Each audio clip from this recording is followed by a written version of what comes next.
Kaizen is the process of continual improvement. It means doing lots of small things that take little time or effort, so that they will eventually add up to have huge benefits over time. A simple example is saving $1 a day, so that you save $365 over the course of the year. But Kaizen isn't really the same thing as the tiny habits movement that is also popular right now. It's actually about becoming more efficient through tiny tweaks of your workflow and processes. That means it also includes things you should stop doing. Here are some tiny things that you should stop doing right now, which will have huge benefits to your happiness, health, productivity, and more. Listening? Great. Stop obsessing over negative thoughts. Find yourself replaying negative things that have happened during the day that you can do nothing about. Then just remind yourself next time to change tune and think about something else. Not only is this a waste of time, but it puts you in a negative headspace. 5 tiny changes that can make you more productive. Wish you were more productive? Want to stop procrastinating and putting off the things you really need and want to be doing? Join the queue. The good news, though, is that by making very small changes to your routine and workflow, you can actually have a profound impact on your overall productivity. Listen up, and let's go through 5 tiny changes that will do just that. 1. Start tomorrow's work. Before you clock off for the day, make a start on tomorrow's work. Starting a new job first thing in the morning is extremely hard. If you've already made a start, on the other hand, it's much easier to dive back into the flow. 2. Make tea and coffee your reward. Many of us waste a surprisingly amount of time on trips to the kitchen. Instead of doing that, make a new rule that you can only enjoy a hot drink once you've answered all your emails, written X amount of words, or completed another goal of your choosing. You'll spend far less time hanging around waiting for the hot water to boil, and you'll be motivated to work faster. 3. Start on the task you most want to do. The hardest part of work is starting to be productive. If your first job is something you hate doing, you'll find yourself putting it off and not being productive. Swap that for something you do want to do, and at least you'll find it easier to get stuck in. 4. Listen to the same tune. Find a piece of music you know extremely well, such as an album, and then play it on repeat while listening to noise-canceling headphones. This is a trick used by Matt Mullenweg of WordPress fame. You'll find that your brain tunes out the music because it knows it so well, effectively creating a form of sensory deprivation. 5. Just start. If it's a blank page that greets you at work and you need to type, code, or enter data, then you might suffer from some form of writer's block. The key to getting over this is to just start writing. You can also go back and perfect it later. But the most important thing is to start doing something. Making these tiny changes to your routine and workflow will collectively make you much more productive. That's what they call Kaizen in Japan. 5 tiny changes that will make you happier. Is happiness something you are either blessed with or not? Or is it something you can work toward like abs? The good news is that in most cases, happiness falls into the latter category. By changing the world around you and your reactions to it, you can become much more content and happy on a daily basis. The key is to start with small changes that are easy to implement. This is what we call Kaizen. 1. Write down 3 things. Start and end your day by writing down 3 things that you are grateful for. This helps to cultivate a gratitude attitude and helps draw our attention to what is good in our life rather than what we are dissatisfied with. 2. Find one way to treat yourself. Even for 10 minutes, find a way to treat yourself. That might mean reading a bit of your book, or it might mean eating something you're excited for. Ideally, pick something that won't cost you anything. Instead of buying a book then, you might find one you already have but haven't read. This has the added bonus of reminding us we already have a lot of things we want and need. 3. Compliment a friend or relative. We often feel better when we do things for other people, and this can be profoundly impactful to our mood for hours to come. While you probably don't have the time or budget to dedicate your life to charity, what you can do is to send a friend a message letting them know you're thinking of them, or to drop a compliment into a conversation with someone. Watch their reaction. It's highly rewarding. 4. Place a picture of your family by the bed and put the TV on in the morning. Reportedly, humans evolved living in small tribes, and that is the setup that makes us psychologically happiest. Most of us are very isolated today, which actually leads to feelings of loneliness and sadness. 5. Smile. Smiling more is something that can make you happier through a psychological process called facial feedback. In short, our mood changes to match our expression. Smile more, and you'll also make those around you happier. This in turn means they'll react to you better, which means you'll have more positive interactions. Next time you're at a cashier, try giving a big warm smile to the attendant. It's small and free, but it makes a big difference for them and you. Do this for just 1 minute a day and your life will change. 1 minute can change your life. Don't believe me? Then you probably haven't heard of Kaizen. This is the very trendy concept of applying minute changes to a workflow or even your life in order to enact a massive, cumulative change. Normally, that means looking at parts of your routine that you can improve, ways to save tiny bits of cash, or ways you can save a little time at work. The result here being that after several months of this, you end up much richer with much more time. But 1 minute? Can even the cumulative effects of 1 minute of effort really do anything for you? In this presentation, you'll see that it can. Here are 4 1-minute habits that can totally transform your life. 1. Make your bed. This small thing starts your day on a positive and productive note and gives you a clean room to come home to. It's ideal for training yourself to adapt good habits. 2. Talk to a stranger. Who knows what you could learn from a random person in 1 minute if you strike up a conversation? Moreover, practicing talking to strangers will make you more social, charismatic, and persuasive. And that's a game changer. 3. Run. Yes, running for 1 minute actually has been shown to have major health benefits. You're not going to lose a ton of weight, but it will strengthen your bones through minor impacts, which in turn can prevent age-related decline. 4. Write down 3 things you're grateful for. Many of us have so much to appreciate in life, from our physical possessions to our loved ones to our health. Yet we spend so long just longing for the things we don't have. So write down 3 things you're grateful for every day. This will redirect your attention to those things, such that you feel happier and more content all day long. 5. Breath training. Get yourself a breathing trainer and breathe into it for 1 minute a day. This will strengthen the intercostal muscles that you use to control your lungs and will essentially make you more efficient at breathing. The result? You'll have stronger lungs for cardio, more oxygen will reach your brain, and you'll sleep better. Those are huge benefits for just 1 minute of barely noticeable exercise. So then, it turns out that 1 minute really can change your life. Imagine what you could do with 5. How to apply Kaizen in your relationships. If you have any interest in productivity, project management, or self-improvement, then chances are you will have heard of Kaizen. Kaizen is the Japanese concept of gradual improvement. It means taking lots of very small steps toward a goal that will have a cumulative snowball effect over time. Eventually, those tiny differences add up to something extremely meaningful.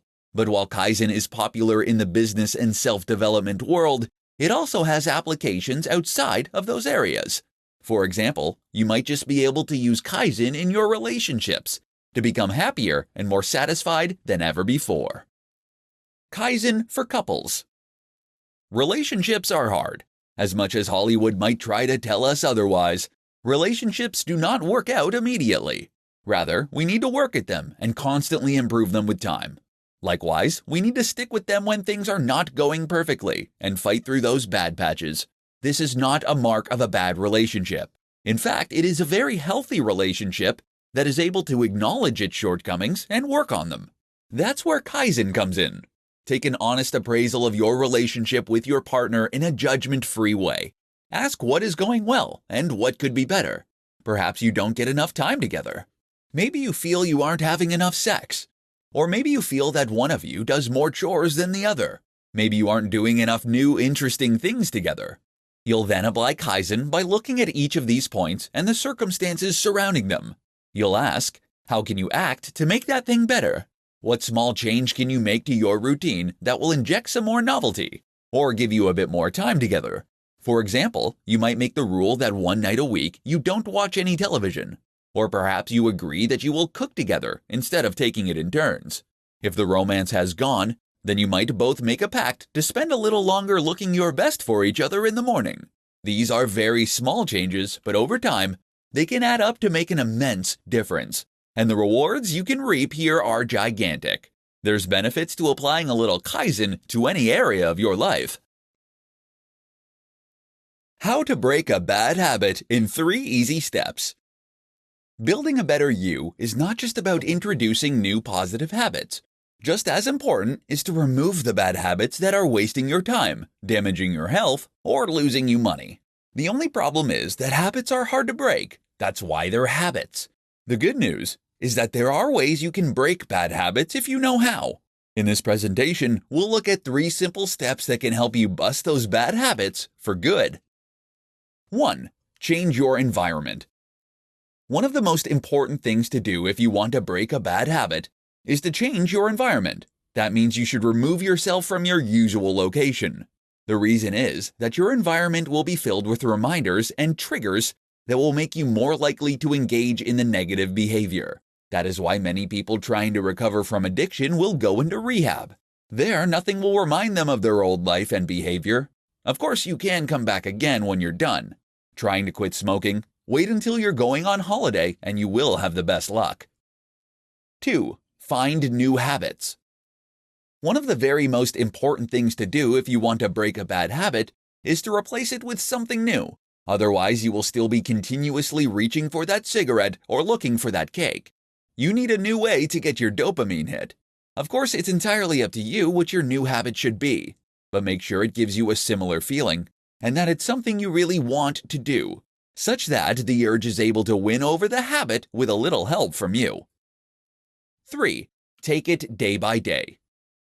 Kaizen is the Japanese concept of gradual improvement. This idea applies nicely to kicking habits, because it tells us that instead of trying to go cold turkey on day 1, we should instead gradually seek to improve our condition. For instance then, instead of quitting smoking entirely, you might just smoke 1 less cigarette daily. Likewise, instead of trying to end procrastination altogether, you might set a timer and try and keep it to no more than 10 minutes. This helps you introduce an easier version of the habit you eventually tend to form, which allows you to lay down and strengthen the neural pathways you are going to need. How to create new habits in 3 easy steps. Forming new habits can change your life. After all, we are simply summations of the things we do repeatedly. Forming those habits is the hard part, however, which is why it's useful to know some simple steps you can take to ensure that you keep doing the things you want to do. Reminders and notes. There are many different apps and devices that can greatly help you with note-taking and organization. Great examples include Todoist and Google Assistant. Here you can write down notes and reminders that will help you to do everything from taking pills to taking the trash out. This might sound like a small thing, but in fact it can completely change your life for the better as you become more organized and more on top of your daily tasks. By ensuring you get reminded, you can avoid forgetting to follow through with your habit. This makes a huge difference, particularly at the start, when you're still trying to ensure that new behavior becomes ingrained. If you don't want to rely on technology or written notes, then try using physical prompts. To remind yourself to floss, for example, you could leave the floss in the sink. That way you'll see it whenever you go to wash your hands. Tiny habits. Another thing to consider is that a small habit is far easier to stick to than a large habit. That is why the concept of the tiny habit is so popular. This means, for example, that you will aim to only floss 1 tooth. That might sound ridiculous, but the idea is that the simple act of flossing becomes normal this way, such that you can gradually increase the amount. From a neuroscience point of view, it actually makes a lot of sense. Other examples might include washing just 2 plates or doing 20 press-ups. 66 days. Now you're being reminded to engage in what is ostensibly a very short and easy task on a daily basis. Over time, this behavior should become more and more automatic. How long do you need to keep it up? The old myth is that it takes 30 days to form a new habit. But in fact, more recent research suggests that it is closer to 66 days for most people. Either way, if you can keep up this new habit for a set amount of time, it will give you something to aim for. And 66 days is as good a target as any. How to get rich by saving tiny bits of money. Kaizen is an approach to business and self-improvement that involves making small changes over a long period of time that will ultimately add up to having a large impact. This makes a lot of sense when it comes to saving money. Saving just a little money every day can potentially add up to make a big impact on your life. In this presentation, we'll look at some examples. Be more efficient. Energy efficiency is very popular at the moment due to the recent publicity for global warming. However, it's not just the planet you'll be saving, but your hard-earned cash too.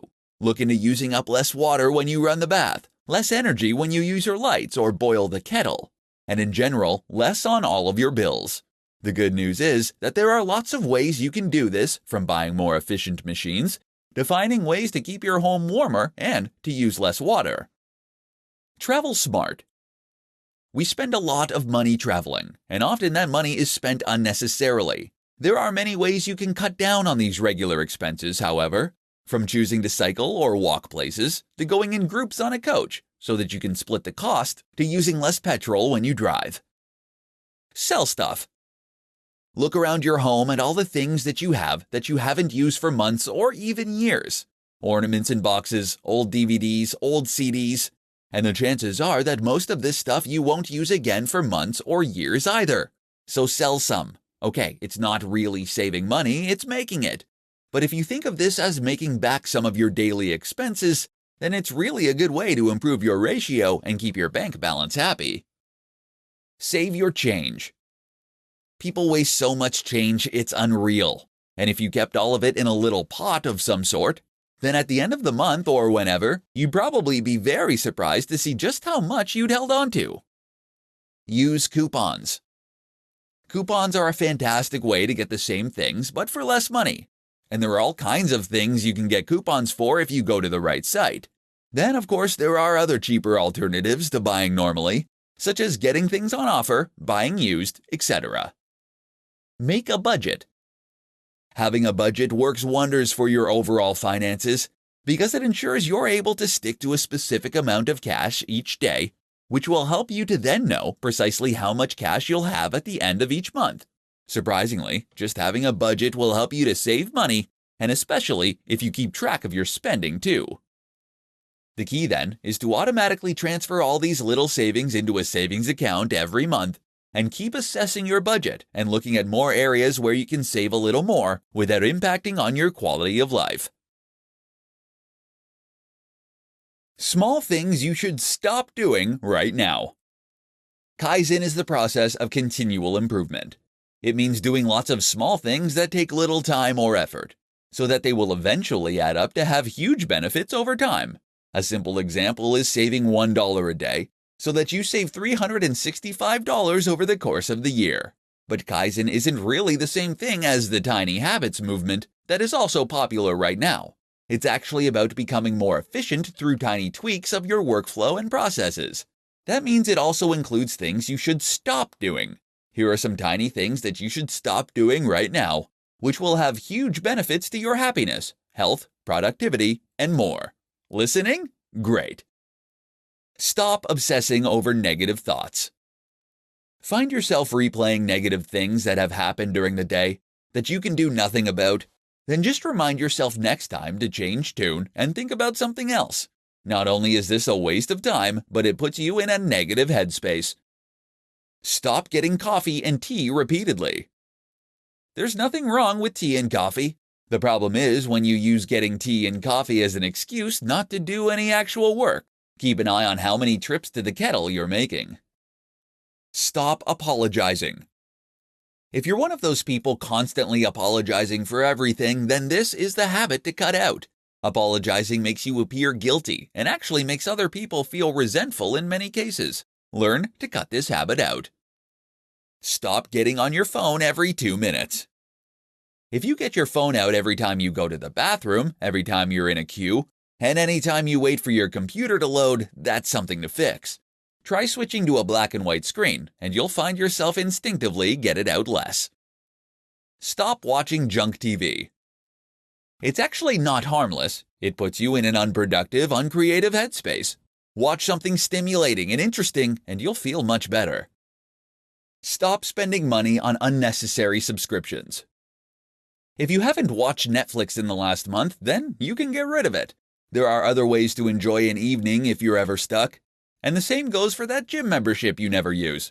You'll save a lot of money, and it takes 2 minutes or less. The Kaizen approach to dieting. Kaizen is the Japanese concept of improvement that preaches that we should make small, almost imperceptible changes to our routines and lifestyles if we want to see big improvements over time. The good news is that this is easy to do when it comes to losing weight. It just means looking for small opportunities to cut calories that you'll hardly notice, but which can add up to a big collective difference. In this presentation, we'll share some powerful examples. Butter. Butter is essentially just lard. That's right, pure fat that you willingly spread onto your food in order to increase moisture. Unsurprisingly, it's also not terribly good for you. So if you're searching for a way to dramatically decrease fat in your diet, you can do so by just avoiding butter, as well as margarine and everything else on your toast. After a while, you get used to eating ham on your bread dry, or having spreads instead like tuna paste. Oil. Likewise, you should keep oil away from your frying pan, and you should definitely keep oil away. While oil can prevent sticking, the reality is that if you heat the pan up slowly and use a little water, there is more than enough oil in your meat and moisture in your sauce to do this job for you. Sugar. If you can avoid adding sugar to any of your foods, whether it's a cup of tea or a bowl of fruit, then you'll find this completely changes your whole diet. Not only is that a huge amount of carbs now removed from what you eat, but it's also a great way to start getting used to blander tastes and remove your sweet tooth. Desserts in restaurants. Having meals out from time to time isn't all that bad, but the insanely indulgent desserts most places serve up are. You can avoid this occasional problem by asking for a cup of coffee or latte when everyone else has cake. You'll feel much better for it, but the coffee, and the usual free chocolate, will help you to avoid feeling left out or unsociable for not joining in. Soda drinks. If you drink Coca-Cola or Pepsi, then you're doing untold damage to your teeth and your weight, consuming the equivalent of 2 Cadbury's cream eggs in sugar. Don't think that sugar-free versions get a pass either. They trigger an insulin reaction that can leave you craving sugar. Avoid soda drinks altogether then, and instead drink water, milk, and fruit juice. You've been writing goals all wrong. Here's what you need to know. Writing goals is very important if you want to make yourself a success. You see, in order to be a success, you need to know what it is you want to be a success in, and you need to define that success. You can be the fastest walker in the world, but you won't get very far if you don't know where you're heading. Even just the process of writing your goals brings you one step closer to achieving them, as it makes them real and physical by putting them on paper, rather than remaining hypothetical and just dreams. But how do you go about writing these goals and making ones that you are actually likely to stick to? In this presentation, we will look at the answers to those questions. Use software. Using goal-setting software or goal-setting worksheets is a good idea to help you formulate your goals, especially if you're struggling. Goal-setting software and goal-setting worksheets are created by people who know what they're talking about and how to go about writing goals. This therefore enables you to structure your goals in a way that is essentially tried and tested. Make sure you really want them. Before you start filling out goal-setting worksheets, though, you need to know the kind of thing you want to achieve and what your chosen field is going to be. In other words, you need to decide what your passion is that you intend to follow. This is very important, as sticking to a goal requires you to be highly focused and dedicated, and that means you have to really want it. Break it down. You need to break down your big, lofty, and ambitious goals into smaller steps, and ideally, break these all the way down into things that you can do on a regular basis. So for instance, this might mean that if you want to build a better physique, Your most basic level goal would be to work out at least 5 times a week for 6 months. If you stick to this basic and easy to control goal, then you should find that the overall ambition takes care of itself, and that you end up getting what it is that you want. Start simple. Accept that working out at least 5 days a week is a very hard goal, even though it might not seem that way at first. Better then is to commit to working out just twice a week for 20 minutes. This is the Kaizen approach to continual improvement, and it has been proven effective in countless scenarios. Keep them on your mind. Finally, make sure that these goals are constantly on your mind and constantly in front of you. One of the best ways to do this is to simply have them written somewhere that you'll be able to see them, or several places you'll be able to see them and where you'll encounter them regularly. Get a Post-it note and stick it to your desk.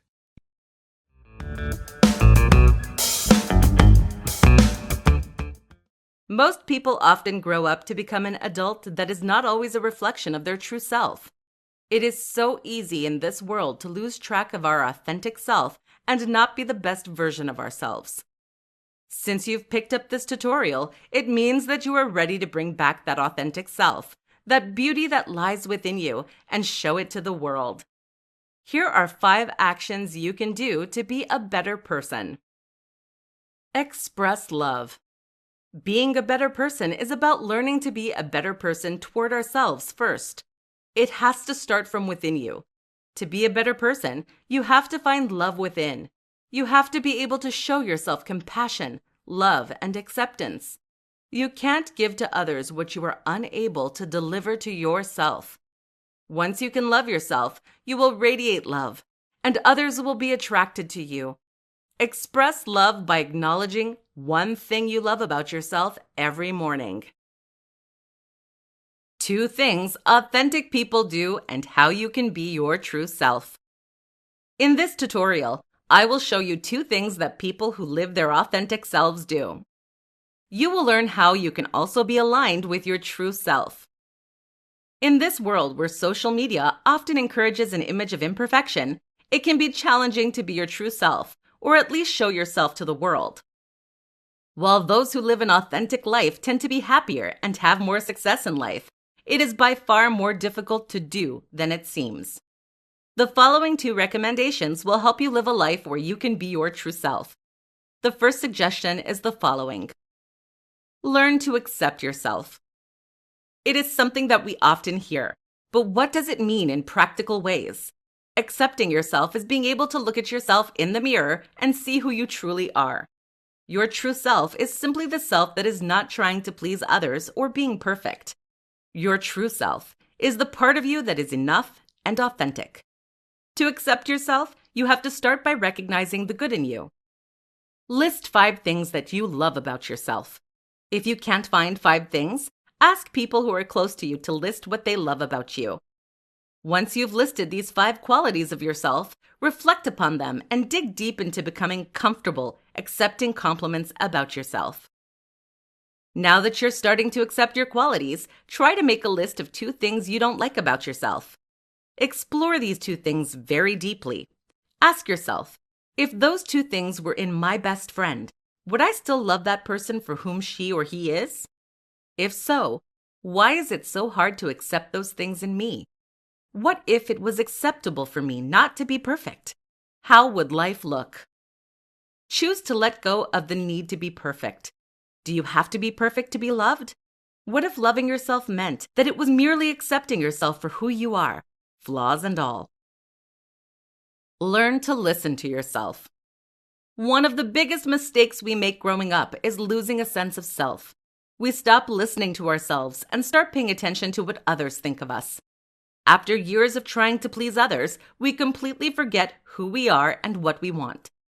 It is possible to come back to listening to yourself by starting to build boundaries. Boundaries mean that you place yourself as a priority to ensure that you don't lose yourself in relationships with others. That said, a boundary could be to say no when you don't feel like doing something. It could also be not to develop a relationship with individuals who seem to want to change you or always require you to do something for them. By distancing yourself from people who continuously require that you feed their ego, You are slowly making space for yourself and allowing more energy to be spent for your own needs. Once you've created that space, it will be easier to understand your needs and listen to what you want in life. Listening to yourself can be difficult at first because we don't always know what we want or what we need. A great way to approach it is to seek what you see in your external world. For example, if you feel like you need attention from others, it could mean that you simply need to give yourself more attention. On the other hand, if you get annoyed by people who don't meet your expectations, it could be a sign that you feel you're not meeting your own expectations. Debbie Ford once said, "The world mirrors yourself back to you. If you love, nourish, and appreciate yourself internally, it will show up in your external life. If you want more love, give more love to yourself. If you want acceptance, accept yourself." It is now time for you to not only accept yourself for who you are, but also start listening to your needs and take ownership to nourish them. In this tutorial, you will learn 3 steps to take that will lead you to be the best version of yourself. The following steps are: Step 1. Do more of what you enjoy. We tend to be our best selves when we are in an environment where we thrive.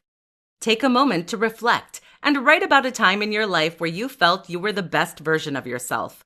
What were you doing? Who were the people with you?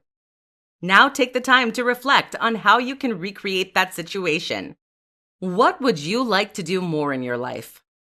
When we do things that we enjoy, we are automatically working from an authentic self and automatically align with the best version of ourselves.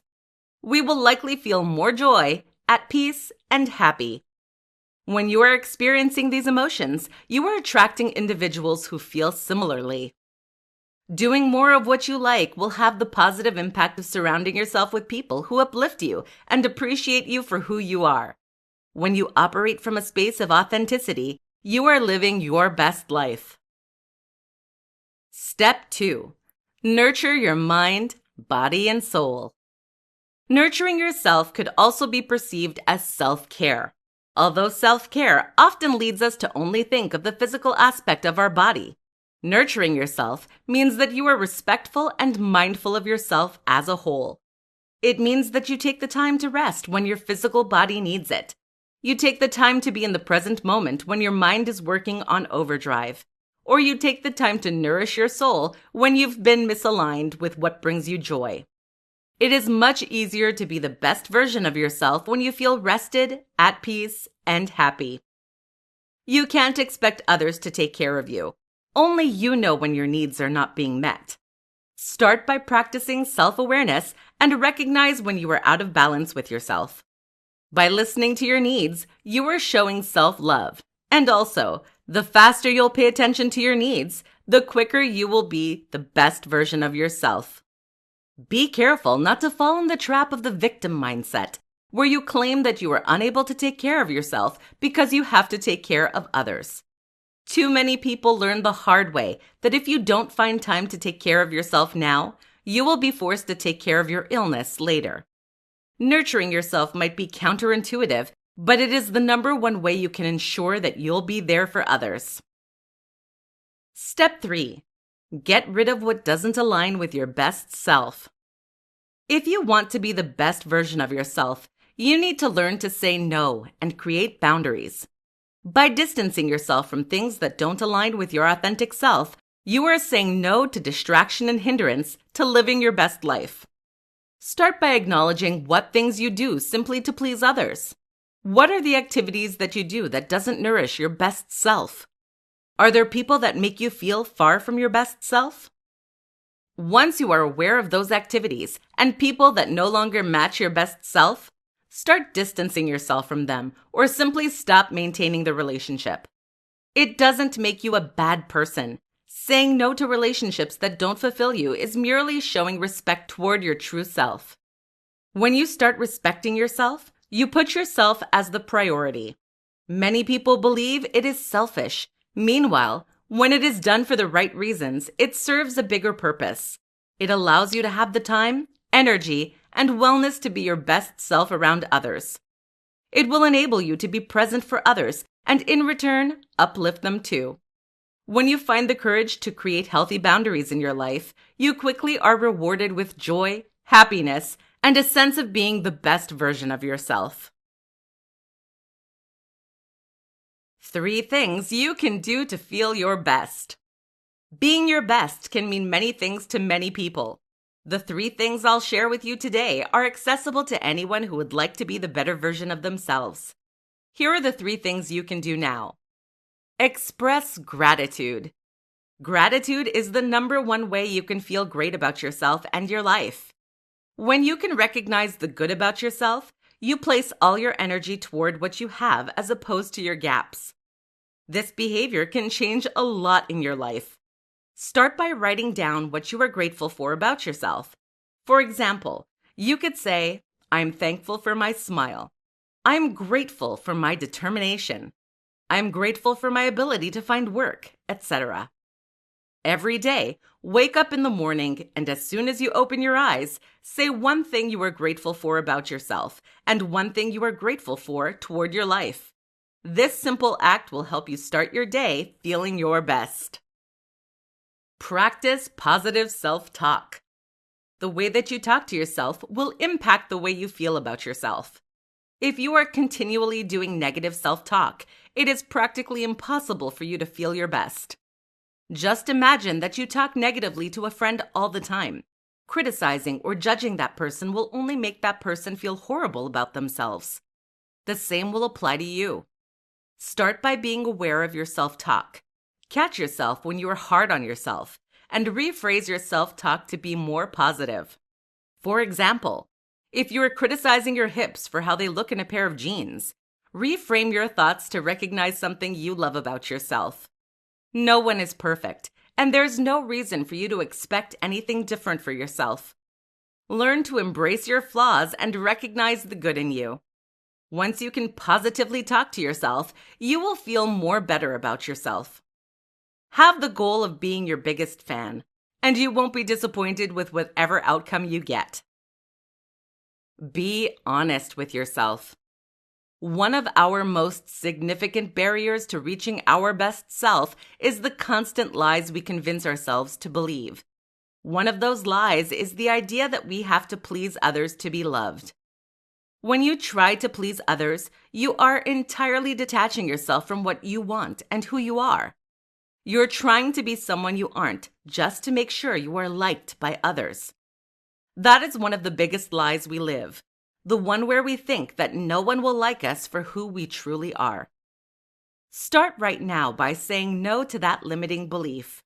Stop lying to yourself, because the truth is, once you accept who you are, others will too. Remove that mask that you've been wearing your whole life and finally face the truth. Your true and authentic self is good enough. You are good enough, and you can be loved for who you indeed are. This change won't be easy, and it won't change overnight. It probably took years for you to build that mask, so it could take a long time to find your true self. The most important part is to start connecting with yourself and start asking yourself if you are doing something to please others or if you are doing it for yourself. When you can discern the difference, you will be able to slowly move back into a place where you are in integrity with your authentic self and no longer living a lie. Ask yourself this: what are the things that I do today to please others? What aspect of myself am I not being honest with? Feeling your best can take time, depending on how long you've been disconnected from your authentic self. Rest assured that with hard work and dedication, anyone can be the best version of themselves. In this presentation, I will share with you 4 secrets that will help you know yourself better. These 4 secrets are the following. Practice self-awareness. Being self-aware simply means that you can observe yourself from a non-judgmental perspective. When you are self-aware, you can catch yourself in the present moment experiencing a specific state, reaction, or feeling. The more you are aware of your emotions, the more you start to understand yourself. For example, You might observe that you tend to be reactive when someone provides you with a suggestion on how to do something different, or you catch yourself nervously laughing at a situation that isn't funny. When you are aware of your emotions, you have a better idea of who you are and how you tend to react in certain situations. It is also the best way to improve yourself on certain aspects that you don't find optimal. You become less driven by drama. Identify your beliefs and values. It is essential to know what beliefs you have and the values that drive you. By being aware of your expectations and values, you are getting to know yourself better and also understanding why you tend to behave in specific ways. What are your core beliefs and values? Is it honesty, loyalty, love, fun, flexibility? How does your behavior match those beliefs? Maybe one of your views is that attention is love, and you get very insecure in your relationship when your partner doesn't show enough attention to you. By knowing that about yourself, you can learn to seek attention more healthily. Instead of being sassy or pitiful about the situation, you might simply ask your partner for a little bit of love. Even better, you might take the opportunity to learn to give yourself attention and meet your own needs by taking me time and do things that you enjoy doing. Start a personal journal. Journaling is an excellent way to get to know yourself. Not only does it help you practice self-awareness and identify your beliefs and values, but it also allows you to express gratitude toward yourself. Every day, take the time to write in a journal. In it, you can write about 3 things. First, practice a self-awareness moment when you reflect on the day and identify a time when you had a particular reaction. Write about your response and what you're learning about yourself regarding that situation. Then try to reflect if that self-awareness moment is connected to a specific belief or values that you have. Last, recognize something about yourself that you've appreciated that day. Doing this exercise daily will allow you to get to know yourself better and also become the best version of yourself. Find what lies in your heart. The heart space is the place where love, joy, and compassion lives. It is often the space where most of us are not familiar with, since many have learned to ignore their heart and focus on the logic. Meanwhile, people who are authentic and value their true self will tell you that they only look at what lies in their heart. Depending on the size of the wall that you've built around your heart, this may take more time than you think to connect with what brings you love. It is sometimes easier to think back when you were in your childhood and try to identify what you were passionate about at that time. You can also think of all the loving, positive experiences you've had in your life and reflect on what made that moment so special. What did you enjoy about that moment? The more you will be able to identify what brings you love and joy, the easier it will be for you to follow that path and learn about yourself. By applying these 4 secrets to your life, you will be able to find yourself and know what drives you, what makes you happy, and also what you want your life to be. The better you know yourself, the more you can choose an experience that feeds your needs and your heart. 4 things you can do now to be your best self. Appreciate your body. The physical body is one of the top answers people provide when you ask them what they would change about themselves. It is challenging to be your best self when you can't even appreciate your physical body.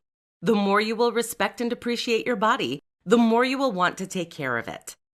You can start appreciating your body by thanking it for allowing you to be alive, to be able to move around, look around, and think. Become aware of your body-shaming self-talk. And every time you find yourself degrading your body, shift your mindset to show gratitude toward one aspect that your body provides you. Self-love and self-respect are essential to be your best self, and it starts with embracing your body, no matter what size or shape it is. Learn your triggers. We all have subjects that trigger anger or negative emotions within us. When we are aware of those triggers, it allows you to work to become less impacted by them and automatically change to be a better version of yourself. Start by identifying what subject frustrates you or angers you. Is it politics, women's rights, self-entitlement, war, etc.? Take a piece of paper or a journal and write down the subjects that tend to irritate you. Then ask yourself a more profound question. Why do you overreact to that subject? Why are you unable to express your opinion or point of view without feeling angry or angered? The more you get to know what triggers you about the subject, the easier it will be to avoid going into that dark space when someone brings up those subjects. The more neutral you can be, the easier it will be to show your best self when the conversation piece arises, and the more likely others will listen to your point of view. Discover your personal power. We all have personal power, and most of us have given our power to others. Your personal power is your mind. If you want to be your best self, you need to learn to use your personal power. You can use your power to see yourself in the driver's seat of your life. That would mean taking responsibility for where you are right now. Let go of the need to blame others for the life you've created or the awful moments you've experienced.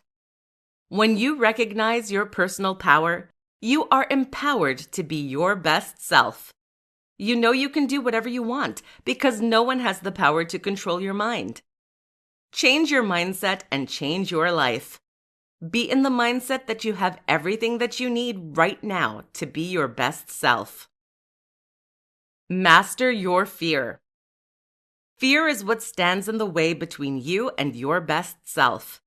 Fear is what will paralyze you from making a decision or making the changes that will improve your life and allow you to live from the heart. There is this belief that you have to get rid of the fear to be able to move forward. Many don't realize that you can still move forward while being afraid. The idea is to master your fear enough so that it doesn't stop you from doing something. On the other hand, it is acceptable to do something while being terrified. Take small steps toward the change and do it even if it's frightening. For example, if you know that having your own business will allow you to be more aligned with your best self, take small steps toward building your business. It could be as simple as creating a business plan or even a logo. Small steps will allow you to get some wins and make the big goal less frightening. As you've seen from those 4 ideas, being your best self can be accessible now. You can start with small steps to living a life where you are more aligned with your best self. In this tutorial, I will share with you 5 actions you can do to be a better person. Most people often grow up to become an adult that is not always a reflection of their true self. It is so easy in this world to lose track of our authentic self and not be the best version of ourselves. Since you've picked up this tutorial, it means that you are ready to bring back that authentic self, that beauty that lies within you, and show it to the world. Here are 5 actions you can do to be a better person. Express love. Being a better person is about learning to be a better person toward ourselves first. It has to start from within you. To be a better person, you have to find love within. You have to be able to show yourself compassion, love, and acceptance. You can't give to others what you are unable to deliver to yourself. Once you can love yourself, you will radiate love, and others will be attracted to you. Express love by acknowledging one thing you love about yourself every morning. Be grateful. Gratitude is one of the most important daily rituals you can implement in your life to be a better person. Being grateful means that you are expressing appreciation. It can be shown toward others and yourself. Everybody loves some kind of recognition. The more you will be comfortable expressing gratitude, the easier it will be to appreciate others and yourself, and therefore make you a better person. Express gratitude by recognizing a person daily. Practice self-awareness. Have you ever been in a public space and the person next to you expresses this huge sigh that clearly shows her impatience toward the situation? How did that make you feel? Were you a bit uncomfortable? That person didn't care about self-awareness. Self-awareness is the ability to recognize your emotional state and find ways to stay in balance.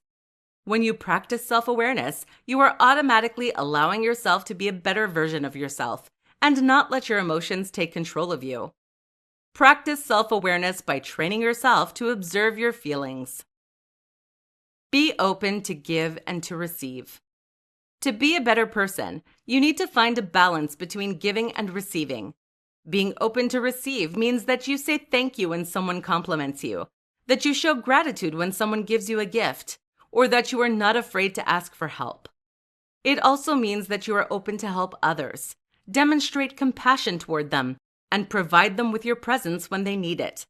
Finding a balance between giving and receiving is very hard, but that balance is critical to be a better person and attract abundance in your life. Show compassion. Compassion is slightly different than empathy. Compassion is a step above empathy and is what can make you a better person. When you show empathy, you recognize that another person's situation might not be great, and you offer your presence and listening skills to allow them to share how they feel. On the other hand, compassion means that you are present for the other person, that you recognize that their situation is not ideal, but you don't let the case ruin the day. You feel empowered to uplift the other person and allow them a moment of peace and joy while they are with you. Compassion is where you can turn sadness into love and appreciation. Compassionate people make a huge difference in this world because not only do they make you feel listened to, they also make you feel better about your experience, no matter how difficult it may be. Compassion will bring the best out of you and others.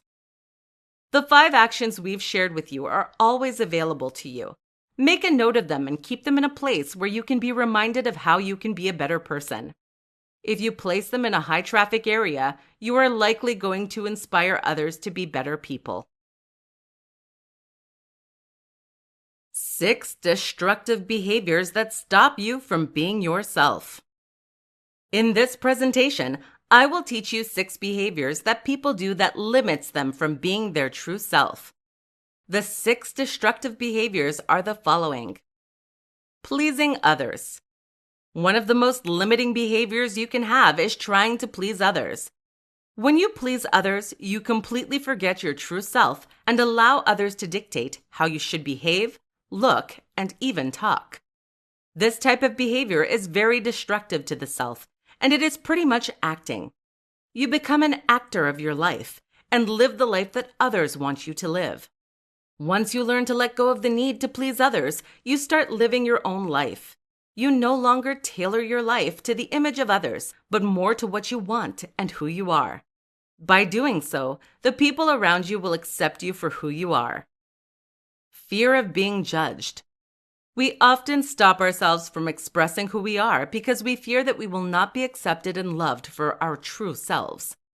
Our fear of being judged often leads us to behave in a way that is not aligned with what our heart wants, because we want to feel accepted and loved by others. To get over this fear, you have to let go of the need for approval from others. Take your time to accept yourself first, and then you can express who you are without feeling like others will judge you. Negative self-talk. It is very scary how mean we can talk to ourselves. While most of us would never express hate or say things toward our friends and families, yet we let ourselves be our biggest bully. The first step to stop negative self-talk is to be aware of it. You can start paying attention to how you treat yourself mentally. What are the thoughts that cross your mind when you look at yourself in the mirror or when you make a mistake? Try to rephrase the mean things you tell yourself to be more kind. Talk to yourself the way you would talk to your best friend. Comparing yourself to others. When you compare yourself to others, you automatically feed a belief that you should be like others. This behavior limits you from being yourself and making it acceptable to be unique. Most of us often compare ourselves to others because we have that belief that others have it better than us. This belief can transform into envy or jealousy. What if I told you that this type of behavior pushes you even more away from what you want and who you truly are? One way to avoid this destructive behavior is to start being grateful for what you have in your life and also recognize the good in you. Make a list of what you are good at, your skills and abilities. That way, it will be easier to appreciate yourself without having to compare yourself to others. Blaming others. When you blame others, you do not own your responsibility in your life. For example, If you continuously blame external factors for the experience that you live, such as, I can't find a job because they, well, fill in the blank, you are giving up your powers and will to others. By doing so, you are entirely detaching yourself from your responsibility and merely becoming a peon in life. If you want to be yourself, you have to take ownership of your life. Start by being aware when you blame others for the situation you face. Then shift your mindset to solution finding and own the solution that will get you out of a tricky spot. Avoiding failures. The last destructive behavior you need to stop is your relationship with failure. Without faults, there would be no growth. Without growth, you can't be yourself. Life is meant to grow, and it is part of the process of becoming the best version of yourself. Change your perspective to see failure as an opportunity to learn and grow. That way, it will be easier for you to accept the mistakes you make and move on. In this presentation, I will share with you 8 tips to live your best life. In no time, you will be able to create a life where you feel fulfilled and happy. Living your best life doesn't mean that you have to have it all figured out at once. You can slowly start by applying one of these tips at a time. Sooner than later, you will notice that your life is changing for the better. The 8 tips are the following. 1. Learn to acknowledge what doesn't feed your soul. Many people tend to force themselves to do things with the hope that they will find love or appreciation for it. Unfortunately, it often turns out that love never comes by. If you try something new and after a couple of times you don't find joy in it, just stop doing it and try something else. 2. Stop pleasing others. When we live to please others, we are living the best life of other people, not ours. It is important to catch yourself when you're doing something you don't like because you feel obliged to do it for the wellness of others. When you live your best life, you are happy to help others and automatically experience a win-win situation when it comes to helping them. 3. Discover what drives you. It is sometimes easier to identify things that we don't like than what we like. Take a moment to reflect on what motivates you to get up in the morning. Think of activities that put a smile on your face and do more of those. 4. Put yourself on the priority list. Choosing to do something for yourself is not being selfish. We often think that if we take care of ourselves, we are automatically self-centered. On the other hand, if you don't place yourself on the priority list, who will? Living your best life means creating an experience tailored to your needs, not those of others. 5. Express self-love. Self-care and self-love are 2 essential activities that will allow you to create space and energy for your best life to happen. Appreciate yourself for who you are right now. This will lead you to respect yourself more and be more driven to put yourself on the priority list. 6. Recognize your abilities. Normally, when we are good at something, we enjoy doing it. List all the things that you're good at and enjoy doing. Once you have your abilities listed, you will be more aware of how you can use those abilities in your daily life. You could also build a resume with those skills, so you can find a job that is perfectly aligned with what you love doing and are good at doing. That way, it will be much easier to sell your skills and get hired for something you enjoy doing. 7. Surround yourself with people who uplift you. If you want to live your best life, you need to take a very close look at the circle of friends you've created. Do they fit what you want to experience in your best life? Are they the type of people that are there for you when you need it? Are they the type of people that you want to be there for you when you need it? Don't be afraid to distance yourself from those people who tend to bring you down or not support your ideas. You don't need more barriers to create your best life. You need people who can help you make it happen. 8. Take time offline. Taking time offline means that you are making an effort to spend more time with yourself. That means meditating, exercising, journaling, or just contemplating your life. By allowing the space to take a step back from the daily distractions of life, you are allowing the space for your best life to manifest. Many successful people will tell you that their best ideas came at a time when they were taking a mental break from the distraction around them. Try it, and you might find an express ticket to your best life. In this presentation, I will share with you 8 things you can do to create boundaries so that it's acceptable to be yourself. Boundaries are one of the most underused ways to be the best version of yourself. Here are 8 ways you can create boundaries in your life to be yourself. 1. Learn to say no. Learning to say no is probably one of the hardest things you'll ever have to do to ensure you are in integrity with yourself. Most people are not used to hearing no or respecting the word no. To learn to say no, you have to explore how you react to people who say no to you. Once you are open to others saying no to you, start practicing it yourself. Say no when you don't feel like doing something or when it doesn't feel right for you. 2. Be selective about your friends. Learn to create boundaries in your friendship circle. Be clear about individuals who are supportive and uplift you, and stay away from those who only bring you down or feed drama. Surround yourself with people who appreciate you for who you truly are. 3. Limit your time on social media. Creating boundaries around the time you spend in front of a screen will free up time and energy to reconnect with yourself. Social media tends to feed envy, jealousy, and drama. It's also the place where we tend only to present a perfect version of ourselves. This is in no way being aligned with your authentic self. 4. Be aware of your emotions. When you are aware of how you feel, it's easier to develop boundaries and say no to what makes us feel uncomfortable or misaligned with our needs. The more you will recognize what triggers negative emotions, the more you will be able to create boundaries that limit your interaction with that type of situation. 5.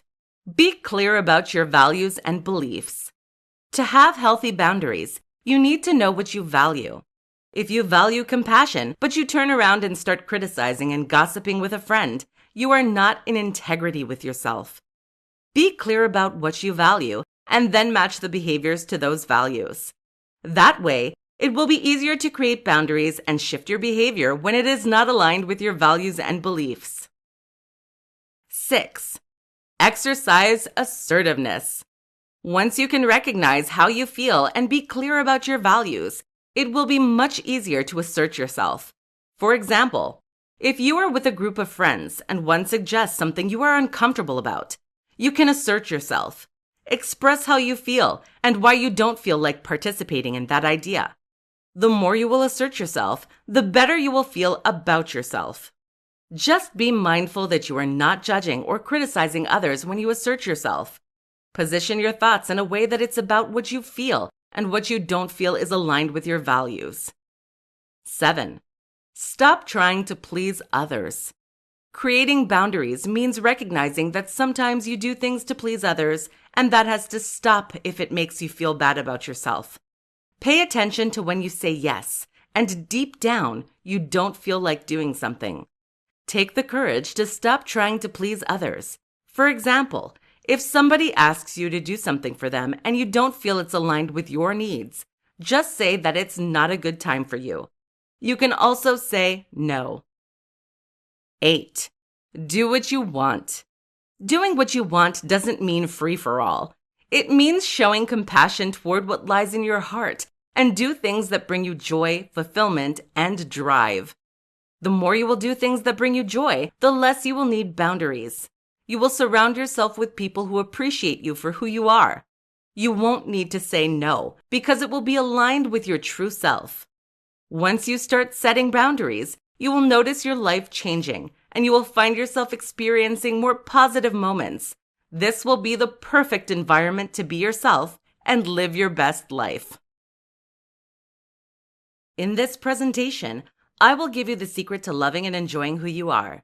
In a society where perfection is portrayed all over social media, it is often tough for one not to focus on its imperfection. Some people will easily get lost in a world of fakeness where Instagram outfits and perfect looks is the first thing on their mind as they wake up. That type of thinking can be detrimental to how you perceive yourself. If you are tired of all that work at being someone else and finally want to start enjoying and loving who you are, we got the secret for you. The secret of loving and enjoying your true self is to change your mindset. Changing your mindset can do wonders, and the best part is that it is the one thing within your control. You don't need anyone to make it happen, and you can do it now. First, you have to identify the limiting beliefs about yourself. What are the thoughts in your mind that limit you from loving yourself? Are you focused on your gaps or flaws? Changing your mindset starts with awareness.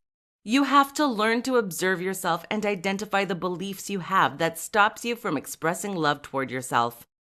Once you've determined a few assumptions that limit you and want to part from, write them down and transform these beliefs into something more empowering. Here are a few examples. Limiting belief. I will never be as fill in the blank with a positive quality, as fill in the blank with a person's name. Empowering belief. I love and approve of myself. I am unique and beautiful inside and out. Limiting belief. I don't get much attention on social media. Therefore, I must be fill in the blank with a negative quality. Empowering belief. I can care for myself and listen to my body, mind, and soul. I know what is right for me. Limiting belief. I don't seem to get the love I want from my partner. I'm probably not what my partner wants since I am unable to please him or her. Empowering belief. I am enough, and when I express love toward myself, I attract love. Now that you are aware that your belief system might be defaulting, you should also pay attention to your self-talk and the vocabulary you use daily. For example, are the words I can't or I wish I could part of your daily vocabulary? These types of words are a clear indication that you are in a limiting belief mindset. The key is awareness, and once you catch yourself using those words, it will be easier to retrain your brain to believe something else. Here are a few examples. Limiting words. I can't find love. I can't get the job I want. I wish I could do what you do. I've never been able to get what I want. Empowering words. I can learn to love myself. I can find ways to work toward my goal and eventually I will get the job I want. I can ask myself, is that really what I want to do? If so, I can make it a goal and ask for help to reach it. I can reach my goals. I just need to get to work now and have a focus. The last piece required to change your mindset is your behavior. Is your behavior limiting or empowering? How do you act when you face a challenge? How do you hold yourself in front of adversity? Here are a few limiting behaviors and how you can transform them to be more aligned with a mindset that will attract self-love. Limiting behavior: self-pity, jealousy or envy, gossip, judging others or yourself, giving up as soon as you face an obstacle.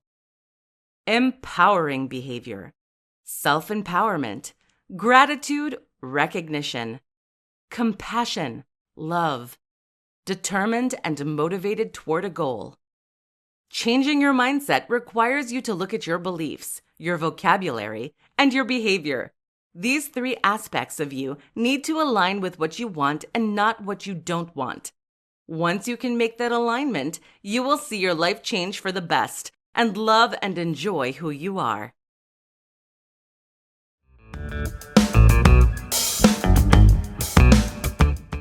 Introduction. Are you happy with your life right now? Do you have everything that you really want? Your habits define you as a person, and they are responsible for all the things that you have and do not have in your life right now.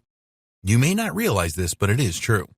With this powerful training, you will be able to break those bad habits which are not supporting the life that you want and form new habits that will empower you to make a positive change. It is not going to be an easy journey, as breaking habits you have had for a long time is going to be tough. Forming new habits is challenging as well. But you must examine your habits and make the necessary changes if you want to truly succeed. To help you do this, we recommend that you create a strong reason or why you want to change your habits.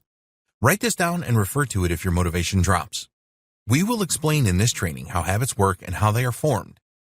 It is essential that you understand this to make the changes that you desire. We will explain the 3 R's neurological loop and the time that it takes to make changes to habits. There is also a section on habit formation phases which you must read. Even when your new habit is automatic and you have successfully navigated all of the formation phases, there will still be a chance that you could break a new good habit. So we have provided some proven ways for you to reinforce new habits that are simple and effective. Getting rid of your bad habits will totally liberate you. It is a great feeling to change something that has been holding you back for a long time. Forming new, empowering habits will also be a great experience for you and will make you feel confident about the future. We suggest that you treat the breaking of your bad habits and the formation of your new good habits as an exciting journey. There will be a mixture of highs and lows throughout your journey, and you need to know how to handle the low points. This is all covered in the training, so let's get started. Why you need to break bad habits. You know that some habits are bad for you immediately, don't you? Smoking cigarettes and drinking a lot of alcohol are two that instantly come to mind. Then there are bad eating habits, such as regularly eating junk food. But not all of our bad habits are immediately obvious to us. Some bad habits can be holding you back without you even realizing it. If you set goals for yourself, which you certainly should, to improve your life, it is possible that some of your bad habits are preventing you from achieving your goals. Your choices can have a dramatic effect on your life. As we continue our journey through life, we make decisions all of the time. Most of these will be small decisions that we make without any thought, but some of the decisions that we make can dramatically change the course of our life. Sometimes these decisions have a positive impact on our lives and sometimes a negative one. These small decisions that we make on a regular basis can quickly form habits. We are creatures of routine, and before you know it, a new habit can form that takes us down the wrong road. Over the years, you will have formed many habits, both good and bad. Developing bad habits to escape from reality. A lot of people form bad habits to escape from reality. An example of this is to spend a lot of time on social media rather than doing other things that you know you should be doing. Watching meaningless television is another example. Another example is comfort eating. When some people get stressed out, they reach for a large bag of chips or a candy bar for comfort. They know that eating these things are bad for them, but it helps them to relax and relieve the pressure of the stress. Before they know it, this becomes a bad habit, and they are piling on the pounds. Procrastination is a bad habit that so many people have. They put off doing things and they either get done in a rush at the last minute or they never get done at all. The more that people procrastinate, the stronger the habit becomes. Some bad habits are worse than others. What might seem a harmless habit initially can escalate into negative behavior, such as constantly lying and leading a life of deceit.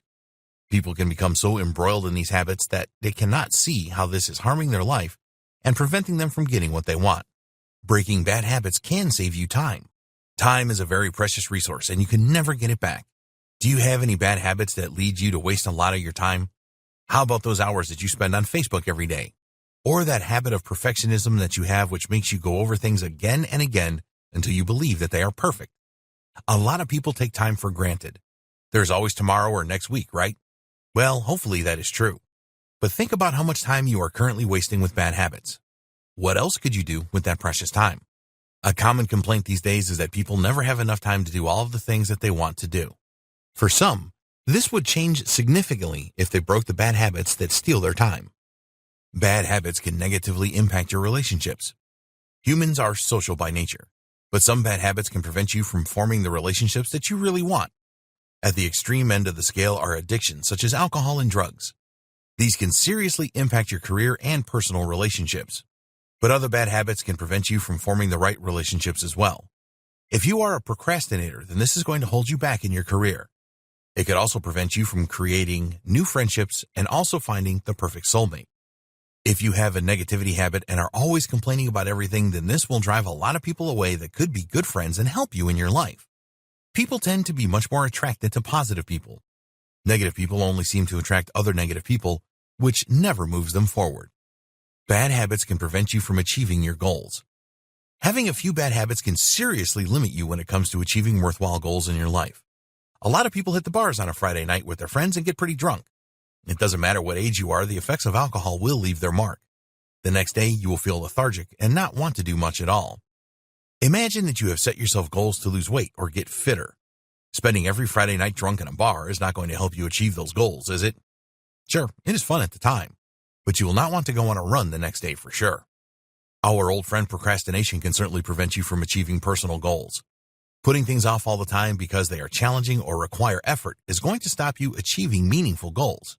Bad habits that distract you from your goals will also have a negative impact. Bad habits and low self-esteem. If you really want to make something of your life, then having low self-esteem will be a major barrier for you. Thinking that you are not a worthy person will definitely hold you back. Your bad habits can really drive down your self-esteem to the point where you become depressed and cannot be bothered to do anything. Some people are habitually late for everything. They are late for work, later for social engagements, and so on. This is a path that will only lead to disaster. If you are consistently late for work, then there's a very good chance that you will be fired. If you keep letting your friends down by being late, they will stop inviting you to social events. Irrational fears are bad habits. If you have a fear of public speaking, for example, this can cause you to have low self-esteem. You feel that you are useless because you are fearful of standing up and speaking in front of others. There are a lot of bad habits that can lower your self-esteem. Bad habits can make you stressed. Are you in debt? Do you have a spending habit that has resulted in high levels of credit card debt? There are many people in this situation. They cannot resist buying things that they really don't need.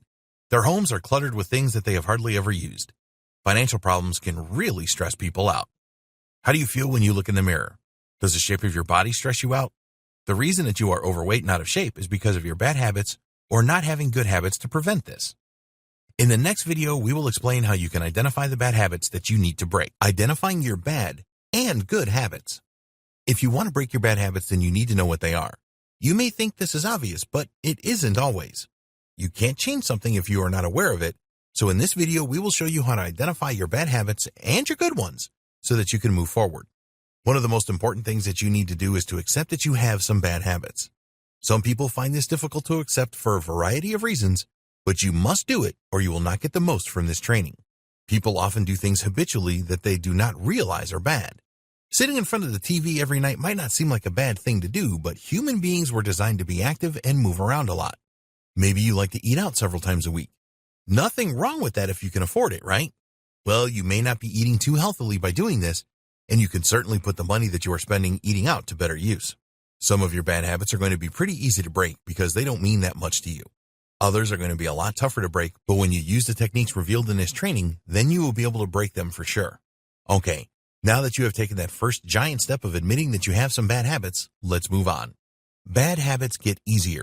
Here is something that you must understand. Starting a bad habit can be really pleasurable, and over time they will get easier. What do we mean by that? Well, let's say that one of your bad habits is lying to your spouse. This may have been pretty difficult for you to do at first, but the more you do it, the easier it became. In the back of your mind, you knew that lying to the person that you love the most in the world was the wrong thing to do, but you found ways to rationalize and justify your actions. This became addictive to you. An effective way to identify bad habits. Go to a place where you will not be disturbed and take some paper and a pen with you. You don't want any distractions while you are doing this, so put your phone in silent mode and turn off the TV. Okay, ask yourself this question. What are my bad habits? Is it really that simple? Yes, it is if you are committed to identifying your bad habits and breaking them to move forward in your life. You need to focus on the question and write down all of the answers you receive. Your subconscious mind will provide you with the answers. It doesn't matter what answers you receive, write them all down. Here are some examples of the kind of answers you may receive. I am lazy. I shout at my kids a lot. I never finish what I start. I am too much of a perfectionist. I am a procrastinator. I lie to my spouse. I spend too much money on things I don't need. I waste a lot of time on social media. I am a smoker. I am a drinker. If you have a long list of bad habits, then don't worry, you can break them all. Not receiving answers to the question is more concerning. Just focus on the question and keep asking yourself. Something will definitely turn up. Get specific about your bad habits. Once you have your list of bad habits, then you will need to be more specific about them. Ask yourself these questions and write down your answers. How much time do you spend indulging in each bad habit? How long have you indulged in each bad habit? How much money is each bad habit costing you? Does the bad habit affect your health and well-being? Does the bad habit affect your emotional health? Does the bad habit prevent you from doing things that you really want to do? It is very important that you identify the negative things about all of your bad habits. You will use these later to create positive reasons why you need to break your bad habits.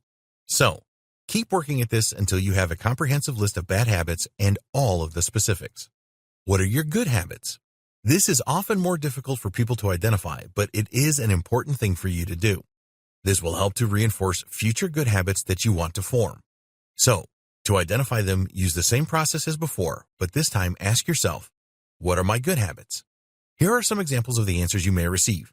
I always help people. I am a doer and an action taker. I am organized.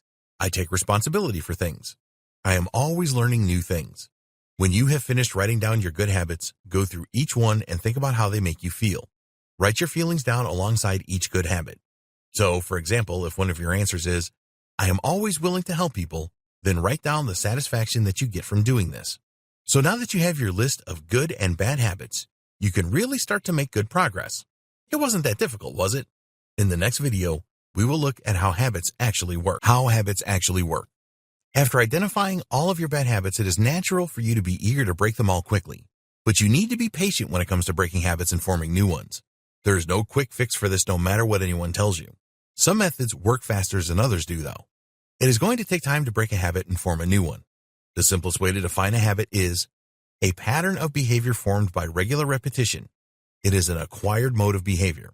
Let's dive a little deeper into this statement. Pattern of behavior.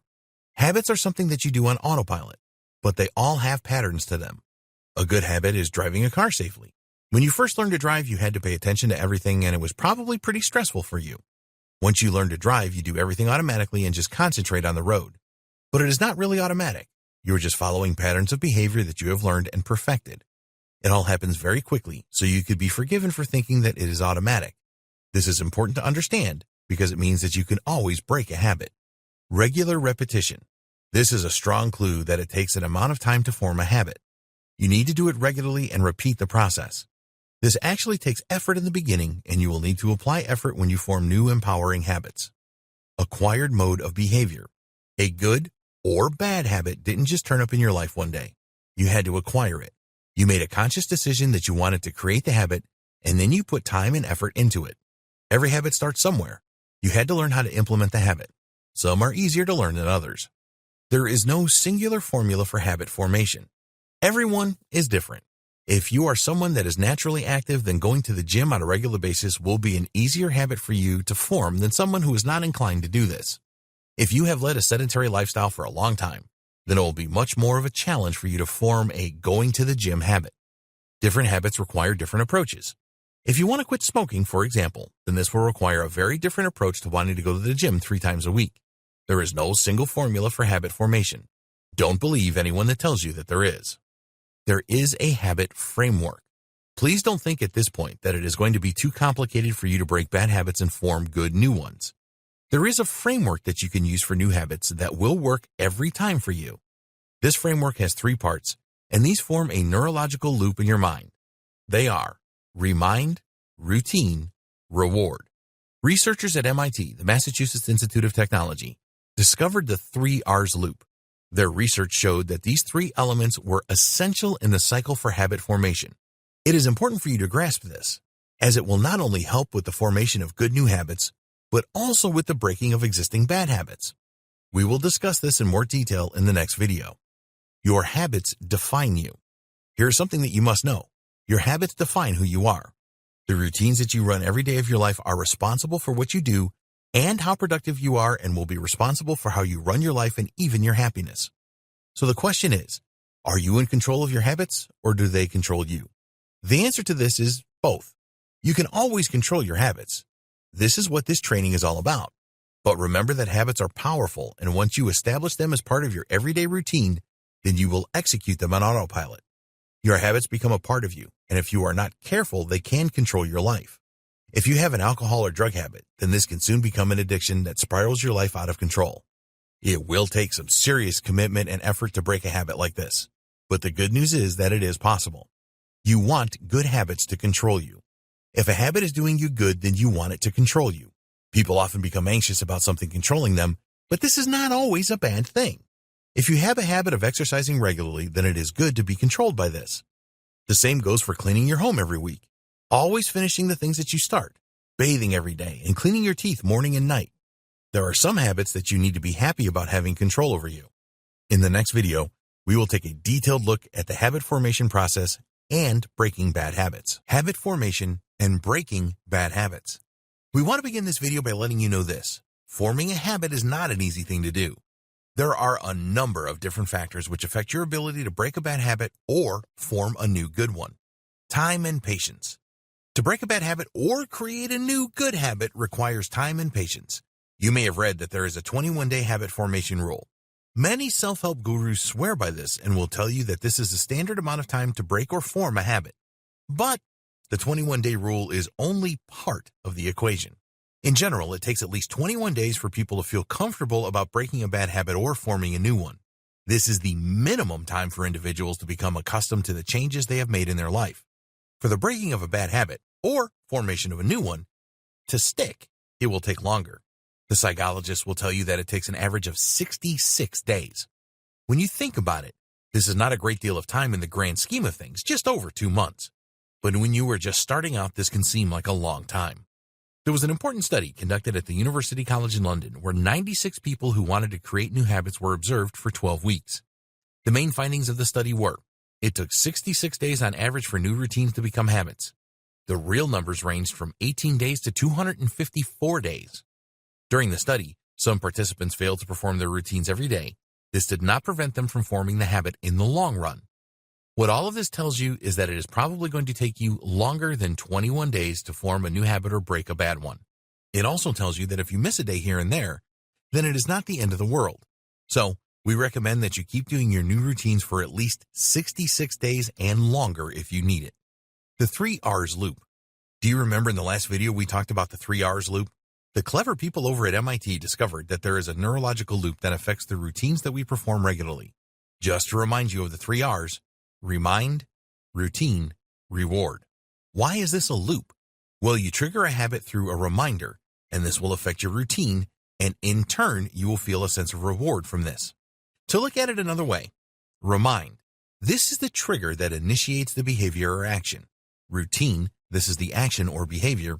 Reward, this is the pleasure or fulfillment that you get from the action or behavior.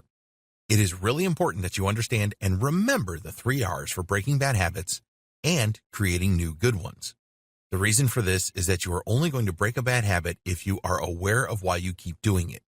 For new habits, you need to understand what will trigger it and what reward you will derive from it. Here's an example of the 3 R's in action. Remind. Something tells you that it is time for you to drink a beer. This can be the time of day, for example. Routine. This is you drinking the beer. Reward. This is the satisfying feeling that you get from drinking the beer. Time for another beer? If the reward that you get is very pleasurable and you see it as possible, then you are more likely to repeat this process. Once you start drinking beer and enjoying it, in a very short time it can become a habit if you do it often enough. For example, 7 p.m. each day is beer time, so you go to the bar. Breaking bad habits. Okay, so now you know how the 3 R's work. It is time for you to use the principle to break your bad habits. There are 3 steps in this process. 1. Identify the habit. We already covered this in video 2. The habit is the routine, so let's use an example here of procrastination. Now that we have established procrastination as the habit you want to break, you have to know what triggers your procrastination, the reminder. Then you need to identify the reward you get from procrastinating. How do you do this? Well, the best way is to ask yourself questions. So to identify the trigger for your procrastination, you can ask yourself, why do I want to procrastinate? Is it because I feel overwhelmed? Does it provide an escape for me? Now move on to the rewards of procrastination. Does it make me feel relaxed? Does it make the stress go away? Does it allow me to do the things that I want to do? These questions are just examples. Ask yourself the questions that are right for you. Once you ask the right questions, you will identify the triggers that remind you to procrastinate and the rewards that reinforce your procrastination habit. 2. Consider the rewards. The rewards that you experience from your bad habits will reinforce them.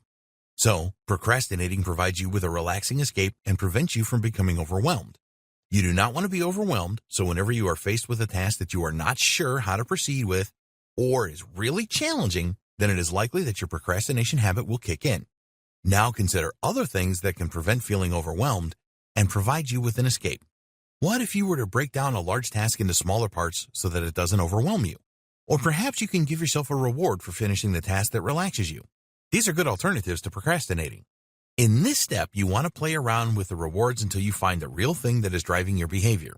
By examining alternatives to the procrastination habit, it will be possible for you to identify what the most important reward is for your procrastination. This reward is making you crave the habit of procrastination. We gave you two alternatives to achieve the rewards. To provide you with the reward of avoiding feeling overwhelmed, you can break up the task. For the reward of escaping, you could choose something else that enables you to escape, such as watching an entertaining video online once you have completed the task. So, think about some alternative routines and write down how you feel about these alternatives. By doing this, you gain a better understanding of your actions and emotions. You can also post these alternatives as possible solutions to break your habit in the future. Remember that it will take time to eradicate your bad habits. Now let's move to step 3. 3. Identify reminders. Okay, we are not going to pull any punches here. This is the most difficult step. The reason for this is that a number of different triggers surround us. Think about your daily habit of eating your lunch. The action of eating lunch can be triggered by the time of day. For example, 1 p.m. is lunchtime. Or you could find that your stomach starts to rumble, and this triggers your lunchtime. What about if you are at work and some of your colleagues tell you that it is lunchtime and they want you to go with them? So, given this, how do you identify reminders? Well, the best way is to identify specific patterns of behavior and actions in relation to a number of different habit categories. These categories are the result of a number of research studies that directly affect the behavior and actions of people. There are 5 categories. 1. Time of day. 2. Where you are located. 3. Your emotional state. 4. Other people. 5. The action preceding your urge. You have identified being easily distracted as a bad habit.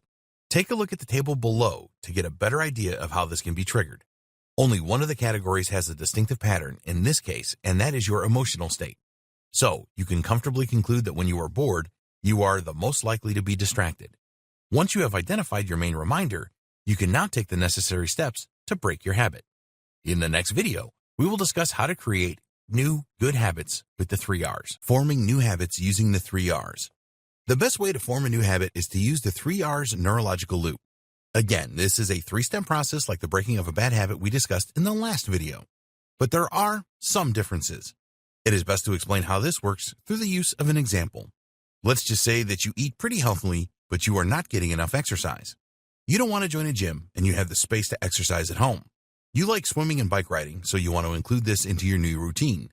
You want to turn all of this into a new habit. Step 1. Start with a reminder. You are aware that remind is one of the 3 R's and an important part of the habit-forming process. The reminder is the trigger for you to perform your routine that will later become the new habit. Reminders need to be strong and not based on memory or willpower, as these are not reliable. What a lot of people will do is to create a daily plan over the next week or 2 for their new habit. The plan is written in the form of a list that the individual carries around with them. They believe that this is a good enough reminder to take action. While a list like this might work for some people, it is unlikely to work for everyone. If for some reason you forget to do something on the list one day, then this can compromise the whole thing. People often get caught up in other things and forget. You cannot always rely on willpower either. Here is a better method. Take a piece of paper and divide it into 2 columns. In the top left, write the heading Existing Habits, and in the top right, Daily Occurrences. Write in the left-hand column all the things that you always do each day. In the right-hand column, write the things that happen in your life each day that you don't have control of. Existing habits. Bathe, clean your teeth, get dressed, eat breakfast, wash the dishes, make dinner. Daily occurrences. Neighbors play loud music, traffic on the way to work, manager's review meeting. To create a strong reminder, you want to associate it with an item on the list that you are in control of. So, for example, when you get dressed, you can lay out your clothes for your exercise session. By setting a reminder in this way, you never have to rely on remembering or willpower. You are always going to get dressed in the morning. Now you need a new routine. Step 2. Make a new, easy routine. It is important that you do not make your new exercise routine too complicated to begin with. If you do this, then it will be a lot more likely that you fail and procrastinate over your new routine. So, start off with some gentle stretching exercises that you can do when you wake up in the morning, for example. You can add some simple exercises to this that you can easily do at home, such as planks, lunges, dips, etc. These will help you to build up your strength and endurance, preparing you for more intense workouts later on. Tweak this until you get it right. If you set an exercise routine that is too tough for you each day, then tone it down. Conversely, if it is too easy, then take it up a notch. The establishment of the new routine is more important than the exercises, particularly in the early stages of habit formation. So, make the routine as easy as you can. Step 3. Use rewards and celebrate. Having a positive reward associated to your new routine will make it a whole lot easier to perform each day. So you need to come up with a reward system that is going to provide you with the necessary motivation to persist with your new routine. What do you really enjoy that is simple and easy to implement? If you are on a healthy diet, then you probably can't eat some of the foods that you really enjoy. What if you can have a small piece of chocolate as a reward for completing a week of your new routine, for example? Another example could be that you reward yourself with a massage or a bubble bath. You know, the simple things in life that you really enjoy. So think about these and decide on your reward system. The system must contain rewards that you will really look forward to so that you keep on going with your new exercise routine even when you don't feel like it. You should create a reward system that gets better over time. So, there is a simple reward for week 1, a slightly better reward for week 2, and so on. Think about the 21-day factor and the 66-day factor here, and structure your reward system to celebrate these milestones. Do not treat the reward step lightly. The best way to form a new habit is to continually repeat a new routine. So put every effort into motivating yourself to start and finish the routine each day. In the next video, we will look at how you can change your life for the better with the power of habits. Change your life for the better with the power of habits. When you make a commitment to break your bad habits and form new empowering ones, you will provide much needed clarity in your life. Most people find that they chase around all day, doing a lot of things that are not really that important. Their schedules become easily cluttered as they just add things to it without giving it a lot of thought. Does this sound like you? So we recommend that you use habits as a powerful way to do the things that are really important to you in life. Obviously, you still have to do those things that you need to do, at least for a while anyway. But with old bad habits eliminated and new empowering habits formed, you will have more time and energy to do what you really want. Take a look at your priorities. In order to form the new empowering habits to change your life, the first step is to take a close look at your priorities. If you are unsure how to do this, then begin by defining what your personal values are. Once you have established what these are, you will find it much easier to determine your life priorities. What kind of personal values should you have? Well, here are some recommendations that you should adopt. Be committed to goals. The best way to achieve the things that you really want in life is to be a goal-oriented person. This means that you will continually challenge yourself by setting and achieving both short-term and long-term goals. When you set your goals, you will be able to work out what new behaviors you require and the actions you need to perform to achieve these goals. This will ensure that you focus on the right new habits to form and help to identify existing habits that need to go, as they will prevent you from goal achievement. Be an action taker. Another excellent personal value is to be an action taker. Rather than waste your time on meaningless activities, you focus your actions on the achievement of your goals. We all only have so much time every day, so be sure to put this to good use by taking the right action.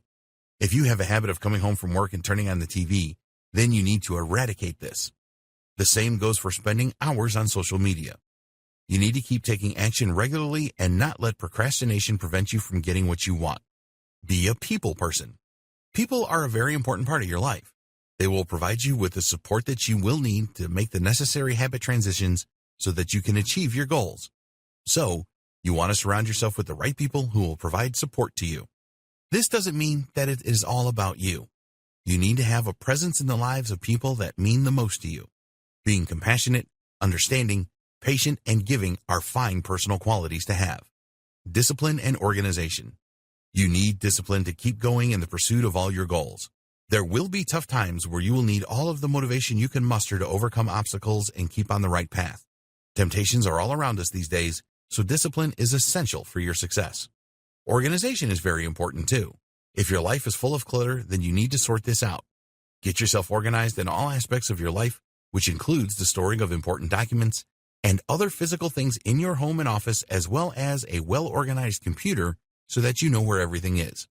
In the next video, we will discuss the importance of a plan for your habit transition. Planning your successful habit transition. You now know how to break bad habits and form new empowering ones. The problem is that making these transitions is not an easy thing to do. You are going to be implementing a number of changes in your life, and the best way to give you the most chance of success is through the creation of a plan. Habit formation phases. You may not be surprised to know that there are 3 main phases to habit formation. These are 1. Honeymoon phase, 2. Critical phase, 3. Second nature phase. These phases are not always linear, moving naturally from one to another, and sometimes you can find that you go in and out of the different phases. You need to be aware of what all these phases mean so that you can monitor your progress effectively. Honeymoon phase. As the name suggests, this is the new, exciting, and fun phase of habit formation. It is like when you first meet someone and fall in love. You have more zest for life, and you are motivated to make any changes necessary to keep this going. The problem with the honeymoon phase is that it only lasts for a certain period of time. At some stage, reality will kick in, and you will automatically enter the next phase. This is a shame, just as it is with new relationships, but it happens, so you need to take this into consideration. Critical phase. After the honeymoon phase comes the critical phase. This is a vulnerable time, as you can start to have doubts about everything, just like in a relationship. You start to think whether your new exercise habit is really worth all of the trouble. Motivation is a lot weaker during this phase. The good news is that you can survive the critical stage if you approach it properly. The first thing you need to do is to recognize that there is a problem. If your motivation is waning, then remind yourself that forming a new habit is tough. Then you need to decide whether you will carry on or not. We want you to stick to your new routine, so ask yourself, how will I feel if I fail with my new routine? Think about the great feelings you have already experienced with your new routine and make these feelings strong within you. The final step to get through the critical phase is to visualize your life in the longer term after the routine becomes a habit. See yourself fitter and looking good if your habit is around exercise. How will you look in 1 year's time? What about 5 years' time? If you stop your routine now, you will not look as good, will you? Second nature phase. You can probably guess what this phase is all about. When you get here, your new routine or routines will feel second nature to you. They're getting closer to becoming an automatic habit. But there are a couple of things that can make you head back to the critical phase, so you need to be careful. Something may change in your life that could cause a disruption to your routine. The other thing that can happen is that you experience feelings of discouragement again like you did in the critical phase. If either of these things happen, then always focus on the long-term aim to provide you with the inspiration and motivation to see the habit through. Your habit transition plan. You need a good plan to enable you to keep going with your routine or routines. We recommend the following 3 steps to create the best habit transition plan. 1. Create a list of your small steps and long-term goals. 2. Eliminate unwanted results. 3. Associate desired behaviors. Let's take a look at each of these in turn. Creating a list of your small steps and long-term goals. It is very important that you use the power of visualization to see your long-term goals as a reality. This will make you much more likely to stick to your habit transitions because you will see what your life will be like in the future. It is not always easy to visualize long-term goals properly, so it is important to identify smaller steps that will help you to make progress towards these longer-term goals. So, if your long-term goal is to be physically fit and ripped, then a smaller step is to perform a simple exercise routine every day, for example. The important thing with the smaller steps is that they all dovetail into your longer-term goal. By writing a list of these steps, you can ensure that this happens. This is an essential step to take if you are attempting to break a number of bad habits and form new ones at the same time. So, for the fitness goal, some smaller steps could be simple exercises each day, following a healthier diet, going to the gym 3 times a week, and so on. All of these small steps make visualization easier. Eliminate unwanted results.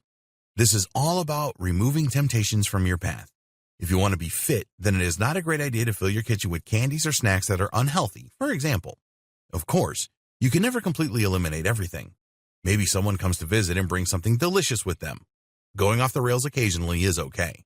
Make a list of the things that could result in you failing with your routine or routines. Visualize the potential pitfalls in your journey. Remove any distractions that are likely to cause a disruption for you. Sometimes things can just happen that could distract you. If you always go for a run at a certain time each day and somebody approaches you to do something else at that same time of day, then you need to see this as a potential disruptor. You need to be strong here and politely tell them that you can't do it. Associated desired behaviors. This is a simple process of associating desired behaviors to things that you already do in your life. You can also use this as a way of avoiding possible disruptions. So, for example, if you always run at 7 p.m. each evening and you know that your friend has a habit of turning up around that time, then set out a few minutes earlier so that you can avoid this problem. Let's say that you want to achieve 2 different goals at once. One of these is to be fit and the other is to learn a new skill. What you could do here is find some audio recordings that will help you develop your new skill and listen to this while you are exercising. Your morning routine is essential. Having a good morning routine will set the tone for your day. If you start your day off in the right way, then you will have more energy and be more efficient and productive throughout the day. Studies have shown that we only have so much willpower, and this dissipates slowly as the day goes on. Each decision that we make, however small, contributes to this dissipation. So having a great morning routine will help to minimize the number of decisions that you need to make the rest of the day. Another great reason for a good morning routine is that it provides us with a greater sense of control over our life. It can help you to minimize any anxiety because you know what you are going to be doing each day. So, add a good morning routine to your plan. Do things that will make you feel positive and energized first thing. Create a task list for the things that you need to achieve for the day. In this way, there is no anxiety for you at the start of your day, and this will make you feel very positive about the rest of it. In the next video, we will discuss how you can reinforce new habits. New habit reinforcement. So far in this training, you have learned how you can break bad habits and form new good habits effectively. Once you have created a new habit, it is a good idea to reinforce it. Fortunately, there are a number of different ways that you can do this. Having taken all of the time and trouble to break a bad habit and create a new empowering one, the last thing you want is to break the new habit. So here are some good ways to prevent you from sabotaging a new habit. Use a physical interrupter. If this sounds crazy, then please stay with us. Before we get into how using a rubber band helps you to prevent the breaking of a new habit, we want to tell you that failing to perform a habit is something that people do all of the time. This can be something that they have done for years and a good habit. So if you always take a shower when you get up in the morning, but you have woken up late and only have time for a quick wash instead, then this is okay. It does not mean that you have failed as a person. It is a natural thing to happen from time to time. How does a rubber band help with all of this? Well, it is a really easy concept to grasp. Just place a rubber band around your wrist. You could use a stretch bracelet if you prefer this. And anytime that you feel like breaking your new habit, just snap the rubber band. The snapping of the rubber band triggers another action that will prevent you from breaking the habit. So, if you have got into the habit of exercising every day and then suddenly you don't feel like exercising, just snap the band to focus back to the good habit. When using the rubber band method to reinforce a new habit, you need to prepare an alternative behavior or action to follow so that you can stay on track. The snapping of the band forces you to be more aware of your thoughts, actions, and behaviors. It is a physical reminder that has better impact than a thought. Keep wearing the rubber band and snapping it until you no longer need to do this. There will come a time when you are much more aware of your thoughts, actions, and behaviors and no longer require it. Make a change to your environment. This is all about avoiding the triggers that prevented you from doing the right things prior to forming the new habit. A lot of these triggers will still exist in your environment, so where you can make changes to your surroundings. So, for example, if your friend always calls around to see when you want to take your daily run, talk to them and arrange for them to come at a later time. Or maybe your running route takes you through an area where some of your friends live who always try and stop you running, then choose a different route. Spice up your reward system. We strongly recommend the use of a reward system to create all of your new habits. Over time, your reward system may lose its appeal and not motivate you as much as it used to. If this happens, then it is time for you to rethink your current reward system. So if a nice bubble bath was the reward for exercising every day for a week, and this does not excite you anymore, then come up with something new, such as a trip to the shops or an evening watching a movie with your family. Make a wager with someone. You can make a wager, a bet, with someone that you know and trust that you will stick to your new habit. The wager needs to be high enough so that it will really hurt you if you fail. This will provide you with more accountability for your actions and act as a strong deterrent to giving up on your new habit. How much you are prepared to wager is up to you. Only you know what is going to be really painful for you. You don't have to use money. You can make the wager around losing something that is really precious to you, such as a piece of jewelry or a set of golf clubs. Just ensure that the pain will be really intense if you lose the wager. In the next video, we will discuss empowering habits that you should live by. Empowering habits you should live by. Now you are all set to break your bad habits and form empowering new habits. If you are finding it difficult choosing which new habits you should form in your life, then we have 7 ideas for you in this video. 1. Establish an empowering morning routine. We have discussed the benefits of a good morning routine already. Now it is time to make it happen. It is essential that you get a great start to each day, so think about the things that you can do when you first get up to achieve this. Doing some gentle stretching and breathing exercises is certainly a good thing to do. You can find examples of these online, and they will not take you very long. A few minutes spent in the morning doing this will get your heart pumping and improve your circulation. Creating a plan for the day is another good idea. Take a few minutes first thing to write down the things that you want to do. This will help avoid uncertainty and anxiety. Write some positive affirmations that you can read out loud every morning to put you into a positive frame of mind. 2. Exercise every day. This is an excellent habit to live by. When you exercise just a few minutes each day, you will improve your health and well-being. It will help you to fight off health problems such as high blood pressure and heart disease. After exercising, you will feel great because you will release those feel-good endorphins into your system. Regular exercise also helps you to develop your strength and endurance so that you can tackle anything that comes your way. 3. Do not relate happiness to things out of your control. There are so many people that let things that are out of their control dictate whether they are happy or not. The economy has taken a nosedive, so they go around moping all day long. It is raining outside, and they are only happy when the sun is shining. Closer to home, do not tie your happiness with that of your spouse. A lot of people do this. If your spouse is feeling down for some reason, then you automatically feel down. You need to find things that make you happy independently of things that you cannot control. You are always going to have bad days. We all do. Learn how to bounce back from anything that has made you unhappy. It is okay to be sad and upset for a short period of time, but you need to break out of this as soon as possible. 4. Don't waste money on pointless possessions. Are you someone that likes to buy a lot of possessions? If you are, then consider this. Possessions lose their flavor pretty quickly. How often have you been excited about buying something and then when you got it, quickly losing interest in it? Get into the habit of spending money on experiences instead. An experience will inspire you a lot more than a possession will. Experiences form part of who you are and will help you to become a better person. Your experiences are unique to you and are much more likely to make you happy. 5. Get into the grateful habit. Being grateful for what you already have is a great way to live. We recommend that you start a gratitude journal and write down 3 things that you are grateful for each day. It is a good idea to add this to your morning routine. Gratitude is not just about things. You can and should be grateful for the people in your life and the things that they do for you. You can be grateful for the fact that you have good health and that you have the money to put food on the table, etc. Living a life of gratitude will bring you more than you can ever have imagined.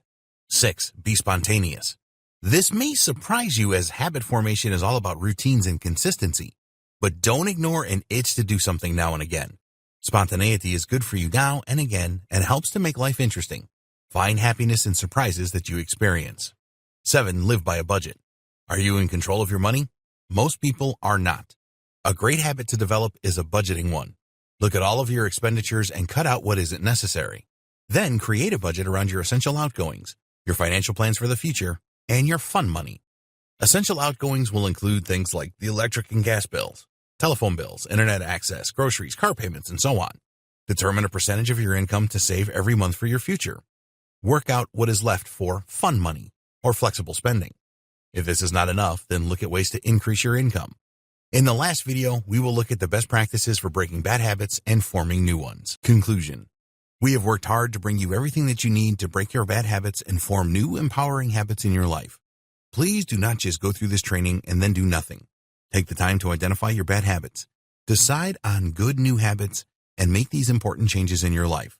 A lot of people want to change their lives for the better. They do not realize that their habits define their life and where they are going. So make a commitment to get rid of those habits which are preventing you from having the things that you want in your life and forming new habits which will enable you to achieve your goals. The next move is yours. We have provided you with compelling reasons why you need to change your habits and given you all of the tools that you need to do this in the most effective way. So, take action right now and prepare to change your life for the better. We wish you every success with your new habits.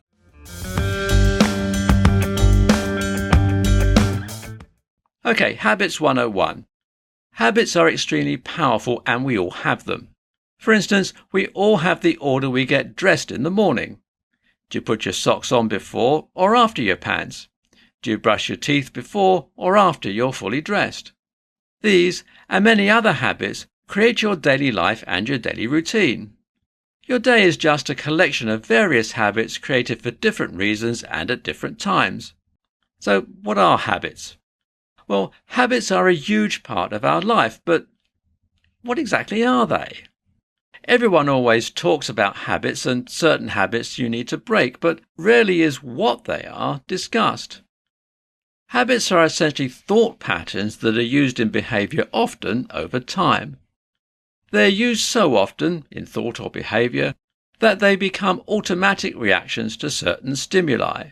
The automation of habits can make them almost invisible to us, but maybe not to others.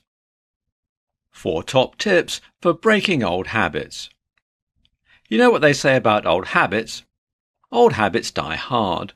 These tips are tailored to make breaking old habits easier. This guide will introduce you to becoming aware of and breaking old habits by giving you 4 top tips to break old habits. Becoming aware of habits. Becoming aware of habits is the most important thing you can do to break old habits. To become aware of your habits, you must become aware of the 3 things that go into making a habit: the cue, the routine, and the reward. The cue is the stimuli that causes the behavior of the habit. The routine is the habit behavior, and the reward is the benefit of the behavior. For example, if you have a habit of biting your lip when you're stressed about work, the cue would be stressful situations at work. Routine is the biting of your lip, and the reward is, presumably, the relief of stress. Identifying behaviors of your habits, or the routines, can be the easiest part of the habit to identify. To determine why you engage in this behavior, you must determine the perceived reward or benefit of the behavior. To determine when you engage in this behavior, you must determine the cue or stimuli that provoked this response. There are many ways to become aware of your habits. One of the best ways to become aware of your habits is to keep a habits journal. You can note behaviors or thoughts that come up repeatedly in each circumstance in your journal, or you can make a list of habits you'd like to develop and mark off when you do them. Tip 1. Replace the old habit with a new habit. An excellent way to get rid of an old habit is to replace it with a new habit. This can ensure that you're still getting a reward in that circumstance. It's just with a different behavior. For instance, if we go back to the previous example of biting your lip when stressed at work, you could replace that behavior with something more productive, like doodling on a piece of paper. Whenever you catch yourself biting your lip at work, or you know a stressful situation is coming up, stop biting your lip. Next, grab a pen and paper and start to draw. Tip 2. Create reminders and notifications. Reminders are super helpful when trying to break old habits. Create a set of reminders for yourself to note throughout the day that remind you of several different things. You want to have reminders that are positive and inspiring, like, "You can do this." And you also want to have reminders that encourage you to reduce or stop a certain behavior, like, "Don't drink a soda right now." Tip 3. Use the mindfulness practice to your advantage. Mindfulness is not just for yoga or meditation sessions. It can be very helpful in breaking old habits or any habit that you want to get rid of. Mindfulness can help you to become aware of your actions and can provoke thoughts as to why you are engaging in this behavior as a way to recognize cues and rewards for your habits. Tip 4. Prepare yourself for mistakes. Mistakes and trip-ups happen. That is almost guaranteed with anything that you do, especially when it comes to breaking old habits. Habits are so ingrained in our processes that it can be hard to break them. In the words of our favorite blue fish, just keep swimming.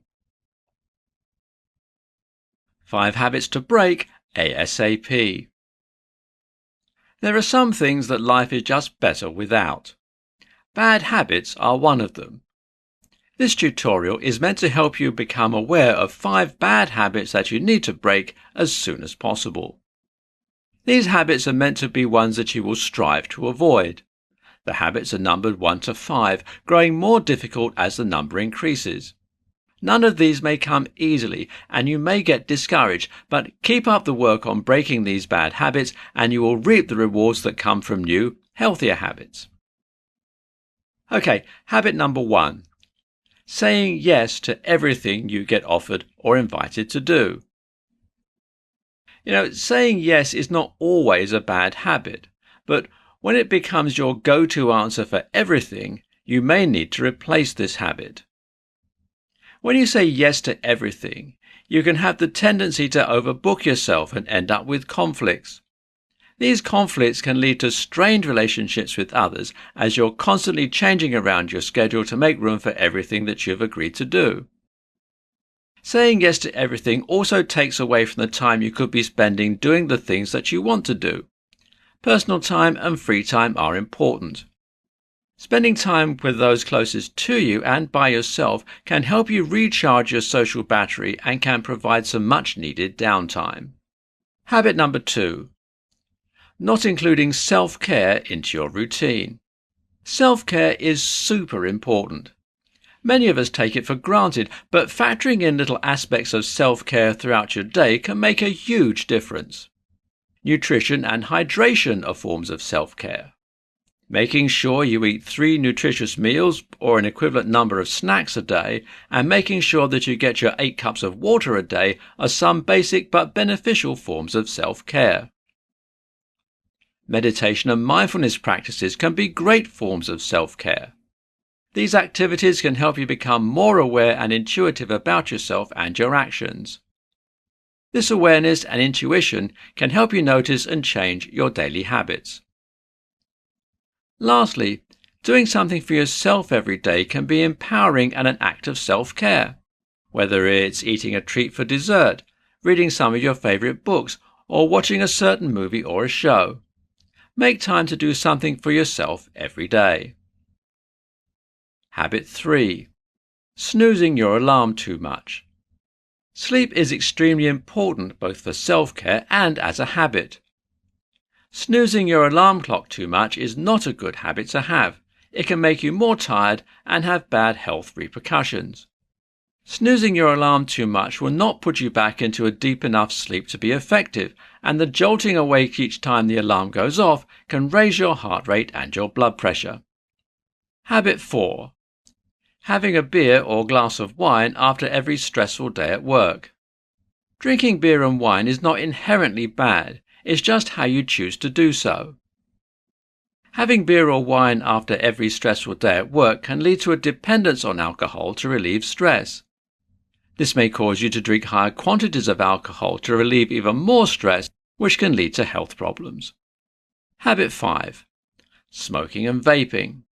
Last but not least is one of the most apparent examples of a habit you need to break ASAP. I'm not saying it's easy to quit smoking or vaping, but it can lead to a better overall hygiene and health for you and those you love. 5 habits to use with social media. Social media can be a great way to stay in contact with old friends and to make new friends. Despite all the benefits that social media has to offer, there are plenty of bad habits that you can develop when using it. In this tutorial, I will guide you through 5 good habits you should use with social media to make the best of your social media experience. Habit 1. Take breaks. With the advent of TikTok, Instagram Reels and Explore pages, it can be tempting, and sometimes inadvertent, to spend hours and hours on social media. It's extremely easy to just keep scrolling past posts. It takes minimal brain use and minimal effort. It can be almost addictive to keep scrolling and to double tap posts that you want to like. Breaking this pattern is a good habit to get into. Spending all day on social media can have many negative side effects. Set the phone or tablet down every once in a while and go for a walk or have a mindful cup of coffee. Habit 2. Monitor screen time. Sometimes social media can be the first thing we check when we wake up and the last thing we check before we go to bed. This may not always be a bad thing, especially when you're connecting with friends in different time zones, but that time can add up and take away from your time in the morning or at night. Many phones now have settings that allow you to put time limits on certain apps. That can be especially helpful with social media when you may not always know how much time you're spending on each app. Many phones also have a screen report at the end of the week. Set goals for yourself. Watch yourself make progress in real time every week. Habit 3. Connect with friends off social media. While social media can be a great way to connect with friends who live halfway across the country or in another part of the world, it is important to make time for your friends who live around you as well. Have some coffee with friends at the corner coffee shop or invite your friend group out to dinner. Make time to spend with friends in person rather than just over FaceTime or Messenger. Habit 4. Use social media for inspiration. It can be very easy to get into the habit of comparing ourselves to others through social media. With social media, we see the best parts of everyone's lives, the parts that they want to share with the world. We need to keep this in mind when we're on social media and try not to compare ourselves to what we see online. It can be difficult not to compare ourselves to others, but it can be helpful to reframe any comparative thoughts we make into thoughts of inspiration. Habit 5. Use social media with a purpose. Sometimes we just pull up social media platforms when we're bored. This isn't inherently a bad thing when it happens occasionally, but it can easily become a bad habit. Try adding other things to the list of things that you do when you're bored. Try to make sure that when you're using social media, it has a purpose, like to connect with a specific friend or to share something that you just experienced, instead of just using it because you're bored. 5 people who say a lot about habits. We all know people who have a lot to say. Why don't we spend some time listening to the people who have a lot to say about things that matter? Like our habits, for instance. Habits are the foundation of our life. Why not take some time to listen to some people talk about the foundation of our lives? This presentation introduces 5 incredible people who happen to have a lot to say about habits. The first one is James Clear. The renowned author James Clear is also an entrepreneur and behavioral science expert as well. He's also a photographer in over 25 countries. He focuses on habits in his book titled Atomic Habits, an excellent read by the way. Much of his habit focus is in the areas of creativity, motivation and not wanting to give up. James Clear is an excellent speaker in all of these areas, in addition to being a great author. He publishes newsletters and articles on his website, jamesclear.com. Stephen R. Covey. The late Dr. Stephen R. Covey was another person with a lot to say about habits. He also wrote many books, including The 7 Habits of Highly Effective People. You should give it a read if you have time. In addition to being a writer, he was an educator, a business person, and a keynote speaker at many conferences. He focused in depth on educating people about habits, how to develop and change habits, and how habits are formed. Patrick Edblad. Patrick Edblad is another exceptional author in the world of habits and certainly has a lot to say on the matter. Like James Clear, he also publishes weekly newsletters that are great for many habit-related things. One of his most famous books is titled The Habit Blueprint. I highly suggest checking it out sometime. Edblad is a well-known mental coach who provides people with science-based strategies to perform better, and many of these revolve around habits. If you're looking for habit-building skills that are based on thought-provoking theories, Edblad is your guy. Check him out at patrickedblad.com. Gretchen Rubin. Gretchen Rubin is an author who makes the most out of her language to tell the world all about habits. She is a blogger and a speaker in addition to being a well-known author. One of her excellent books on habits is called Better Than Before. Rubin also talks a lot about habits on her podcast. If you're interested in podcasts, hers is a great one to listen to while forming new habits of your own. Perhaps listening to podcasts when you do the dishes will be your new habit. Take a look at her website for more information. GretchenRubin.com. Charles Duhigg.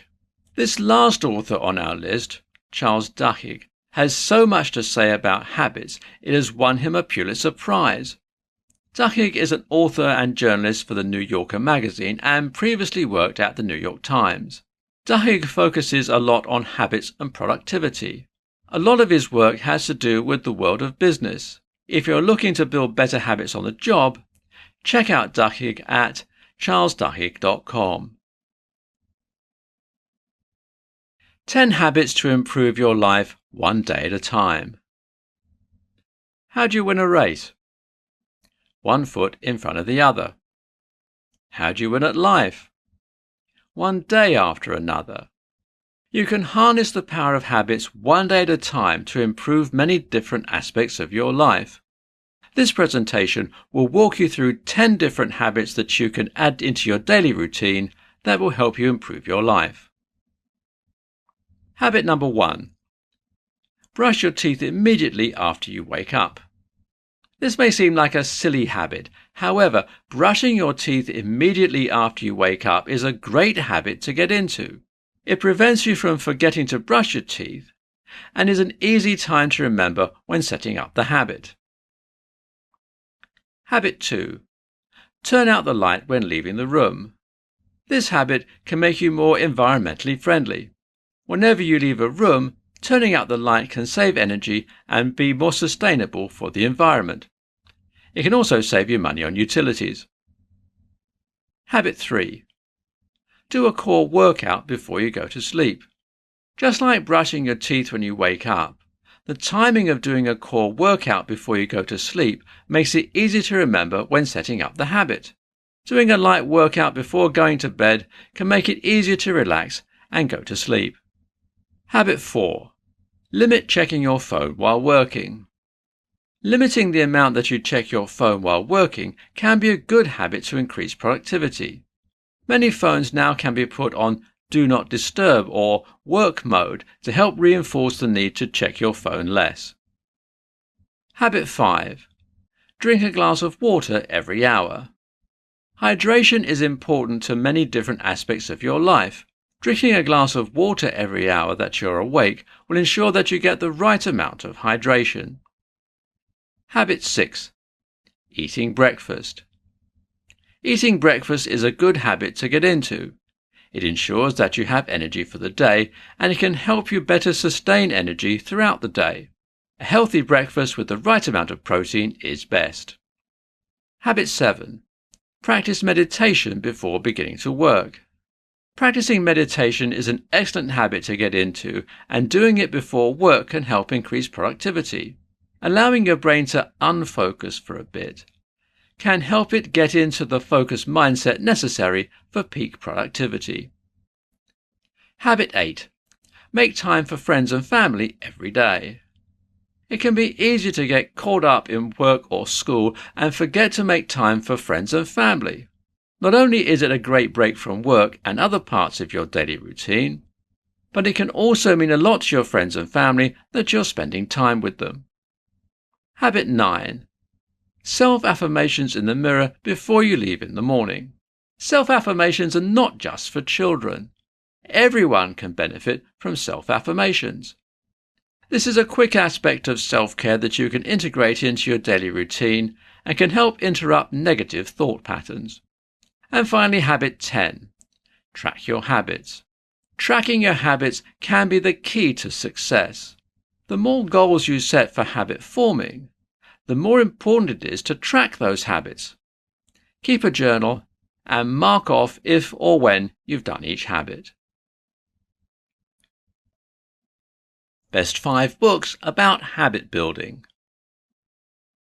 Books are knowledge, and knowledge is power. You can use this power to build better, stronger, more adaptable habits. This tutorial will further your habit education by providing you with the best 5 books about habit building. Atomic Habits. Written by James Clear, this book takes you on a journey to get rid of bad habits and to form new habits. Clear writes out 4 distinct steps that happen every time we engage in a habit: cue, craving, response, and reward. To form new habits, Clear discusses 4 ways to make them more easily accessible to you. These new habits must be obvious, attractive, easy, and satisfying. This is a great book if you don't know where to start, but you know you want to change up some habits. The 7 Habits of Highly Effective People. The next book on our list, by Stephen R. Covey, is a book for people who want to become more effective. This book lays out 7 distinct habits that highly effective people have that you can incorporate into your own life. I won't go and spoil any of the exploration you can do while reading the book, but I will give away one hint. Basic is best. Prioritize things that are important to you and go back to the basics. Reading this book will help you learn how to say no and will give you the tools you need to become an active listener. The Habit Blueprint. By the author Patrick Edblad, The Habit Blueprint is a great book for habit beginners. If you've just started to become aware of your habits, this can be a great book to get started with. As the title may suggest, it is more or less a how-to guide to habits. Ed Blatt has some excellent tips and tricks along the way to guide your habit-forming process. Ed Blatt helps you diverge from habits that aren't helping to creating habits that will be helping. Better Than Before. As portrayed by Gretchen Rubin, Better Than Before is a great book with many other resources to help you on your habit journey. Rubin discusses 4 different habit tendencies that people can fall into. Becoming aware of these can be exceptionally helpful. Tracking your habits is a big part of the book, so be prepared to have some homework. This book can help you become aware of your habits, a key point of strategy when it comes to getting rid of old habits and making new habits. Keep a pen and paper handy as you read this one. The Power of Habit. This last book on our list, The Power of Habit, is written by Pulitzer Prize-winning author Charles Duhigg. This book is not only written exceptionally well, but it also has some excellent content. Duhigg focuses a lot on the scientific discoveries around habits. It may be difficult to understand a lot of scientific research as it comes out, and this book does an exceptional job of breaking it down so you can understand it easily. Duhigg also focuses on willpower and how to change your willpower over time. Habits create the foundation of your life. Nearly everything you do can be broken down into habits. Using habits themselves as the foundation, you can build various elements of your life through using the advantages and benefits of these habits. In this presentation, we will discuss how habits create the foundation of your life and how to use these habits to achieve your goals. What are habits? In what order do you get dressed in the morning? Do you put your right sock on first or your left? Does it not matter? These are all habits, things we do that are automated. We don't even think about them. More specifically, habits involve 3 parts: a cue, a routine, and a reward. The routine is the behavior that we typically think of when we think of a habit. The cue is the stimulus that causes said behavior, and the reward is the perceived benefit from that behavior. Good habits and bad habits. Habits come in all forms. Smoking is a habit. The way you brush your teeth is also a habit.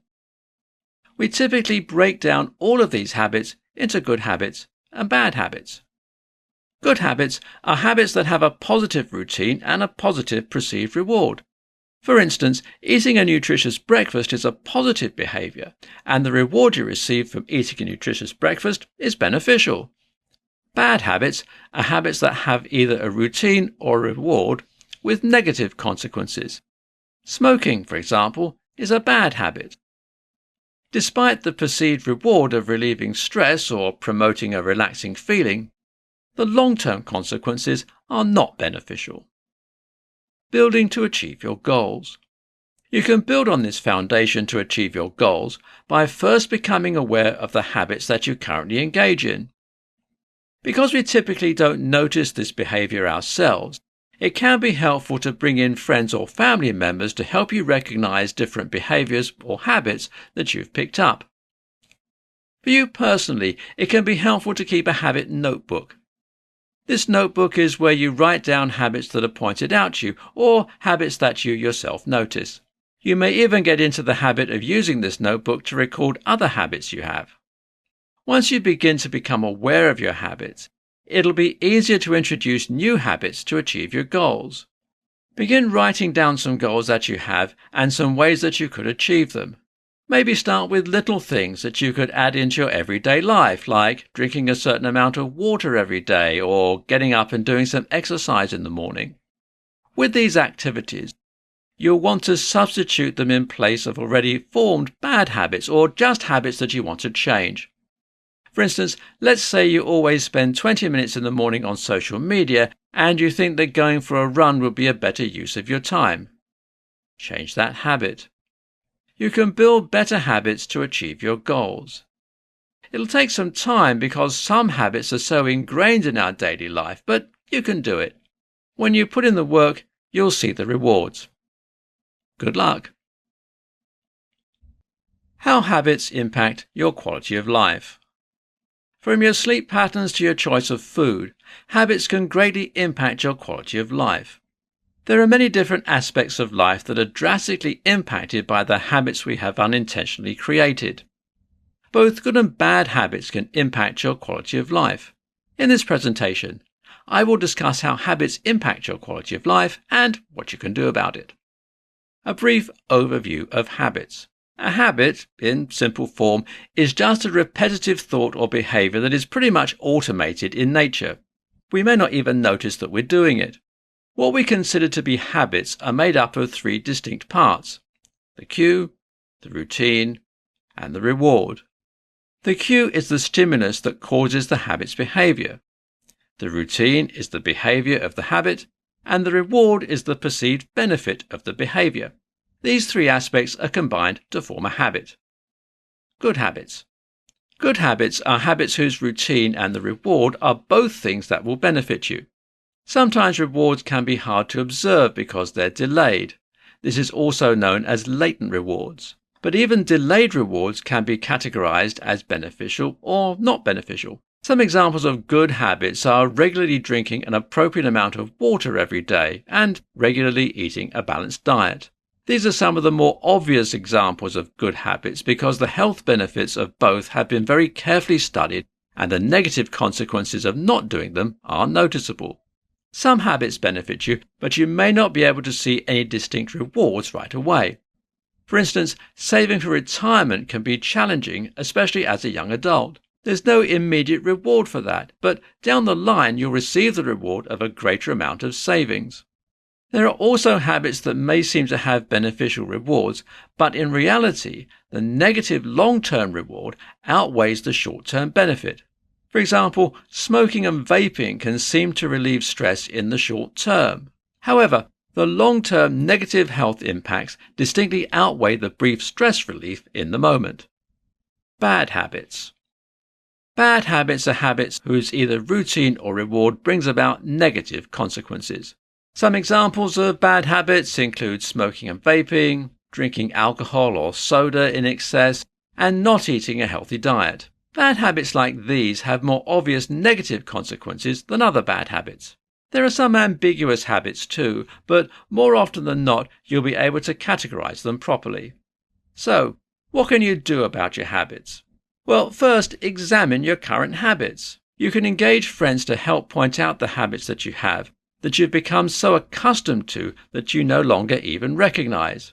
Maybe engage some family members to monitor your habits, or ask them if you had any habits at a younger age. Next, you want to replace your bad habits with good habits. Whenever you catch yourself engaging in a bad habit, or a friend or family member points out a bad habit that you're engaging in, try to stop yourself and engage in a different beneficial activity. For instance, if you crack your knuckles when you get irritated, try putting your hands in your pockets instead.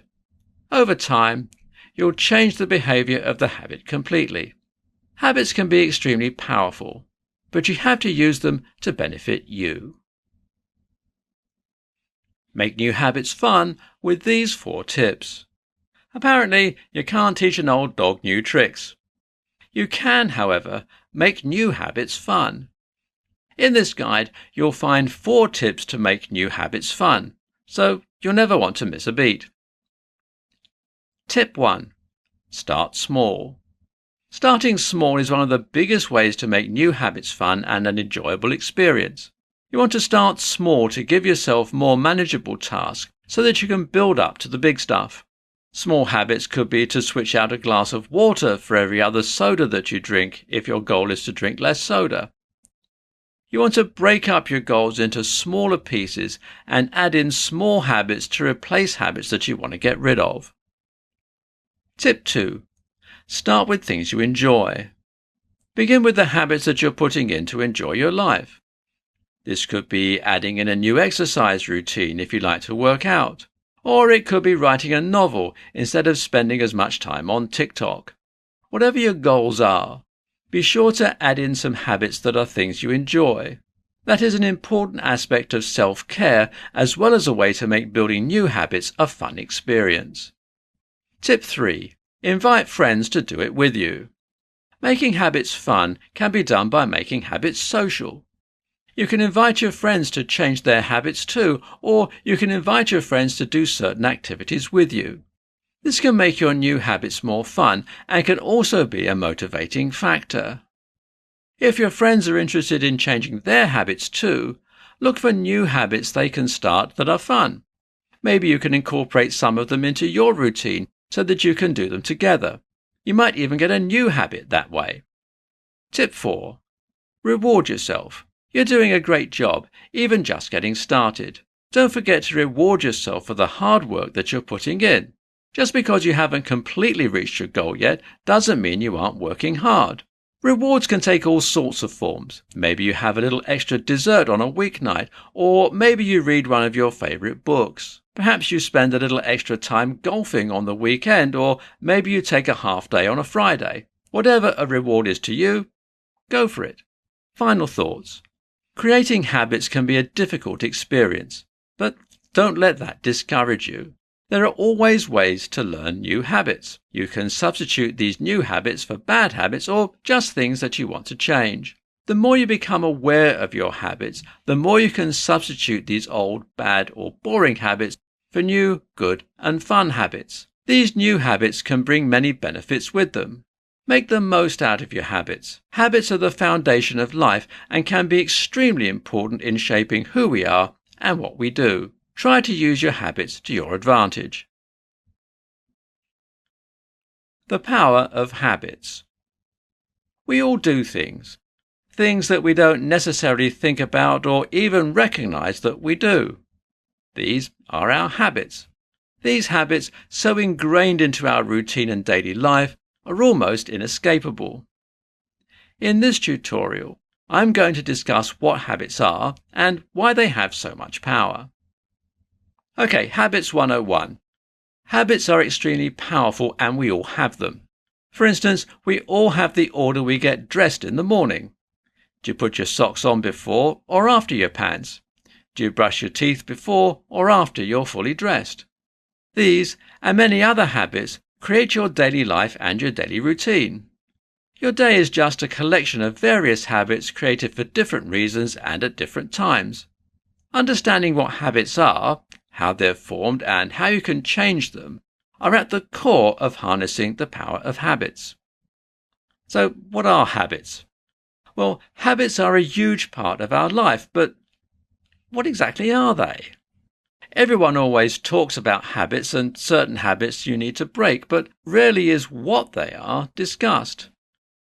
Habits are essentially thought patterns that are used in behavior often over time. They're used so often in thought or behavior that they become automatic reactions to certain stimuli. The automation of habits can make them almost invisible to us, but maybe not to others. So, how are habits formed? Habits are formed through a three-step neurological pattern that involves a cue, a routine, and a reward. A cue is the stimuli that causes your brain to react. It can be receiving a text notification, waking up in the morning, or a certain sound. It triggers a certain behavior. A routine is what we often consider to be the habit itself. For example, a routine could be that you check your text messages immediately after receiving a notification. Or it could be that as soon as you wake up in the morning, you go to brush your teeth. A reward is what happens after the action of the habit is completed. It's generally a positive aspect or something that benefits you from executing the behavior. If you check your text messages in response to the notification, you have the benefit of knowing what the other person texted right away. If you brush your teeth immediately after waking up, you may maintain good oral health and not forget to brush your teeth. Habits with immediate rewards are easier to notice than habits with rewards in the long term. For example, the habit of checking your text messages may be easier to recognize as a habit than, say, brushing your teeth at the same point in your daily routine. Powerful habits. Habits become so powerful because they become automated. We may not even recognize the cue at all. Sometimes we don't receive the cue very often, so we don't associate a certain behavior as a habit. Or sometimes we are aware of the cue and the behavior, but we don't understand why we're doing it.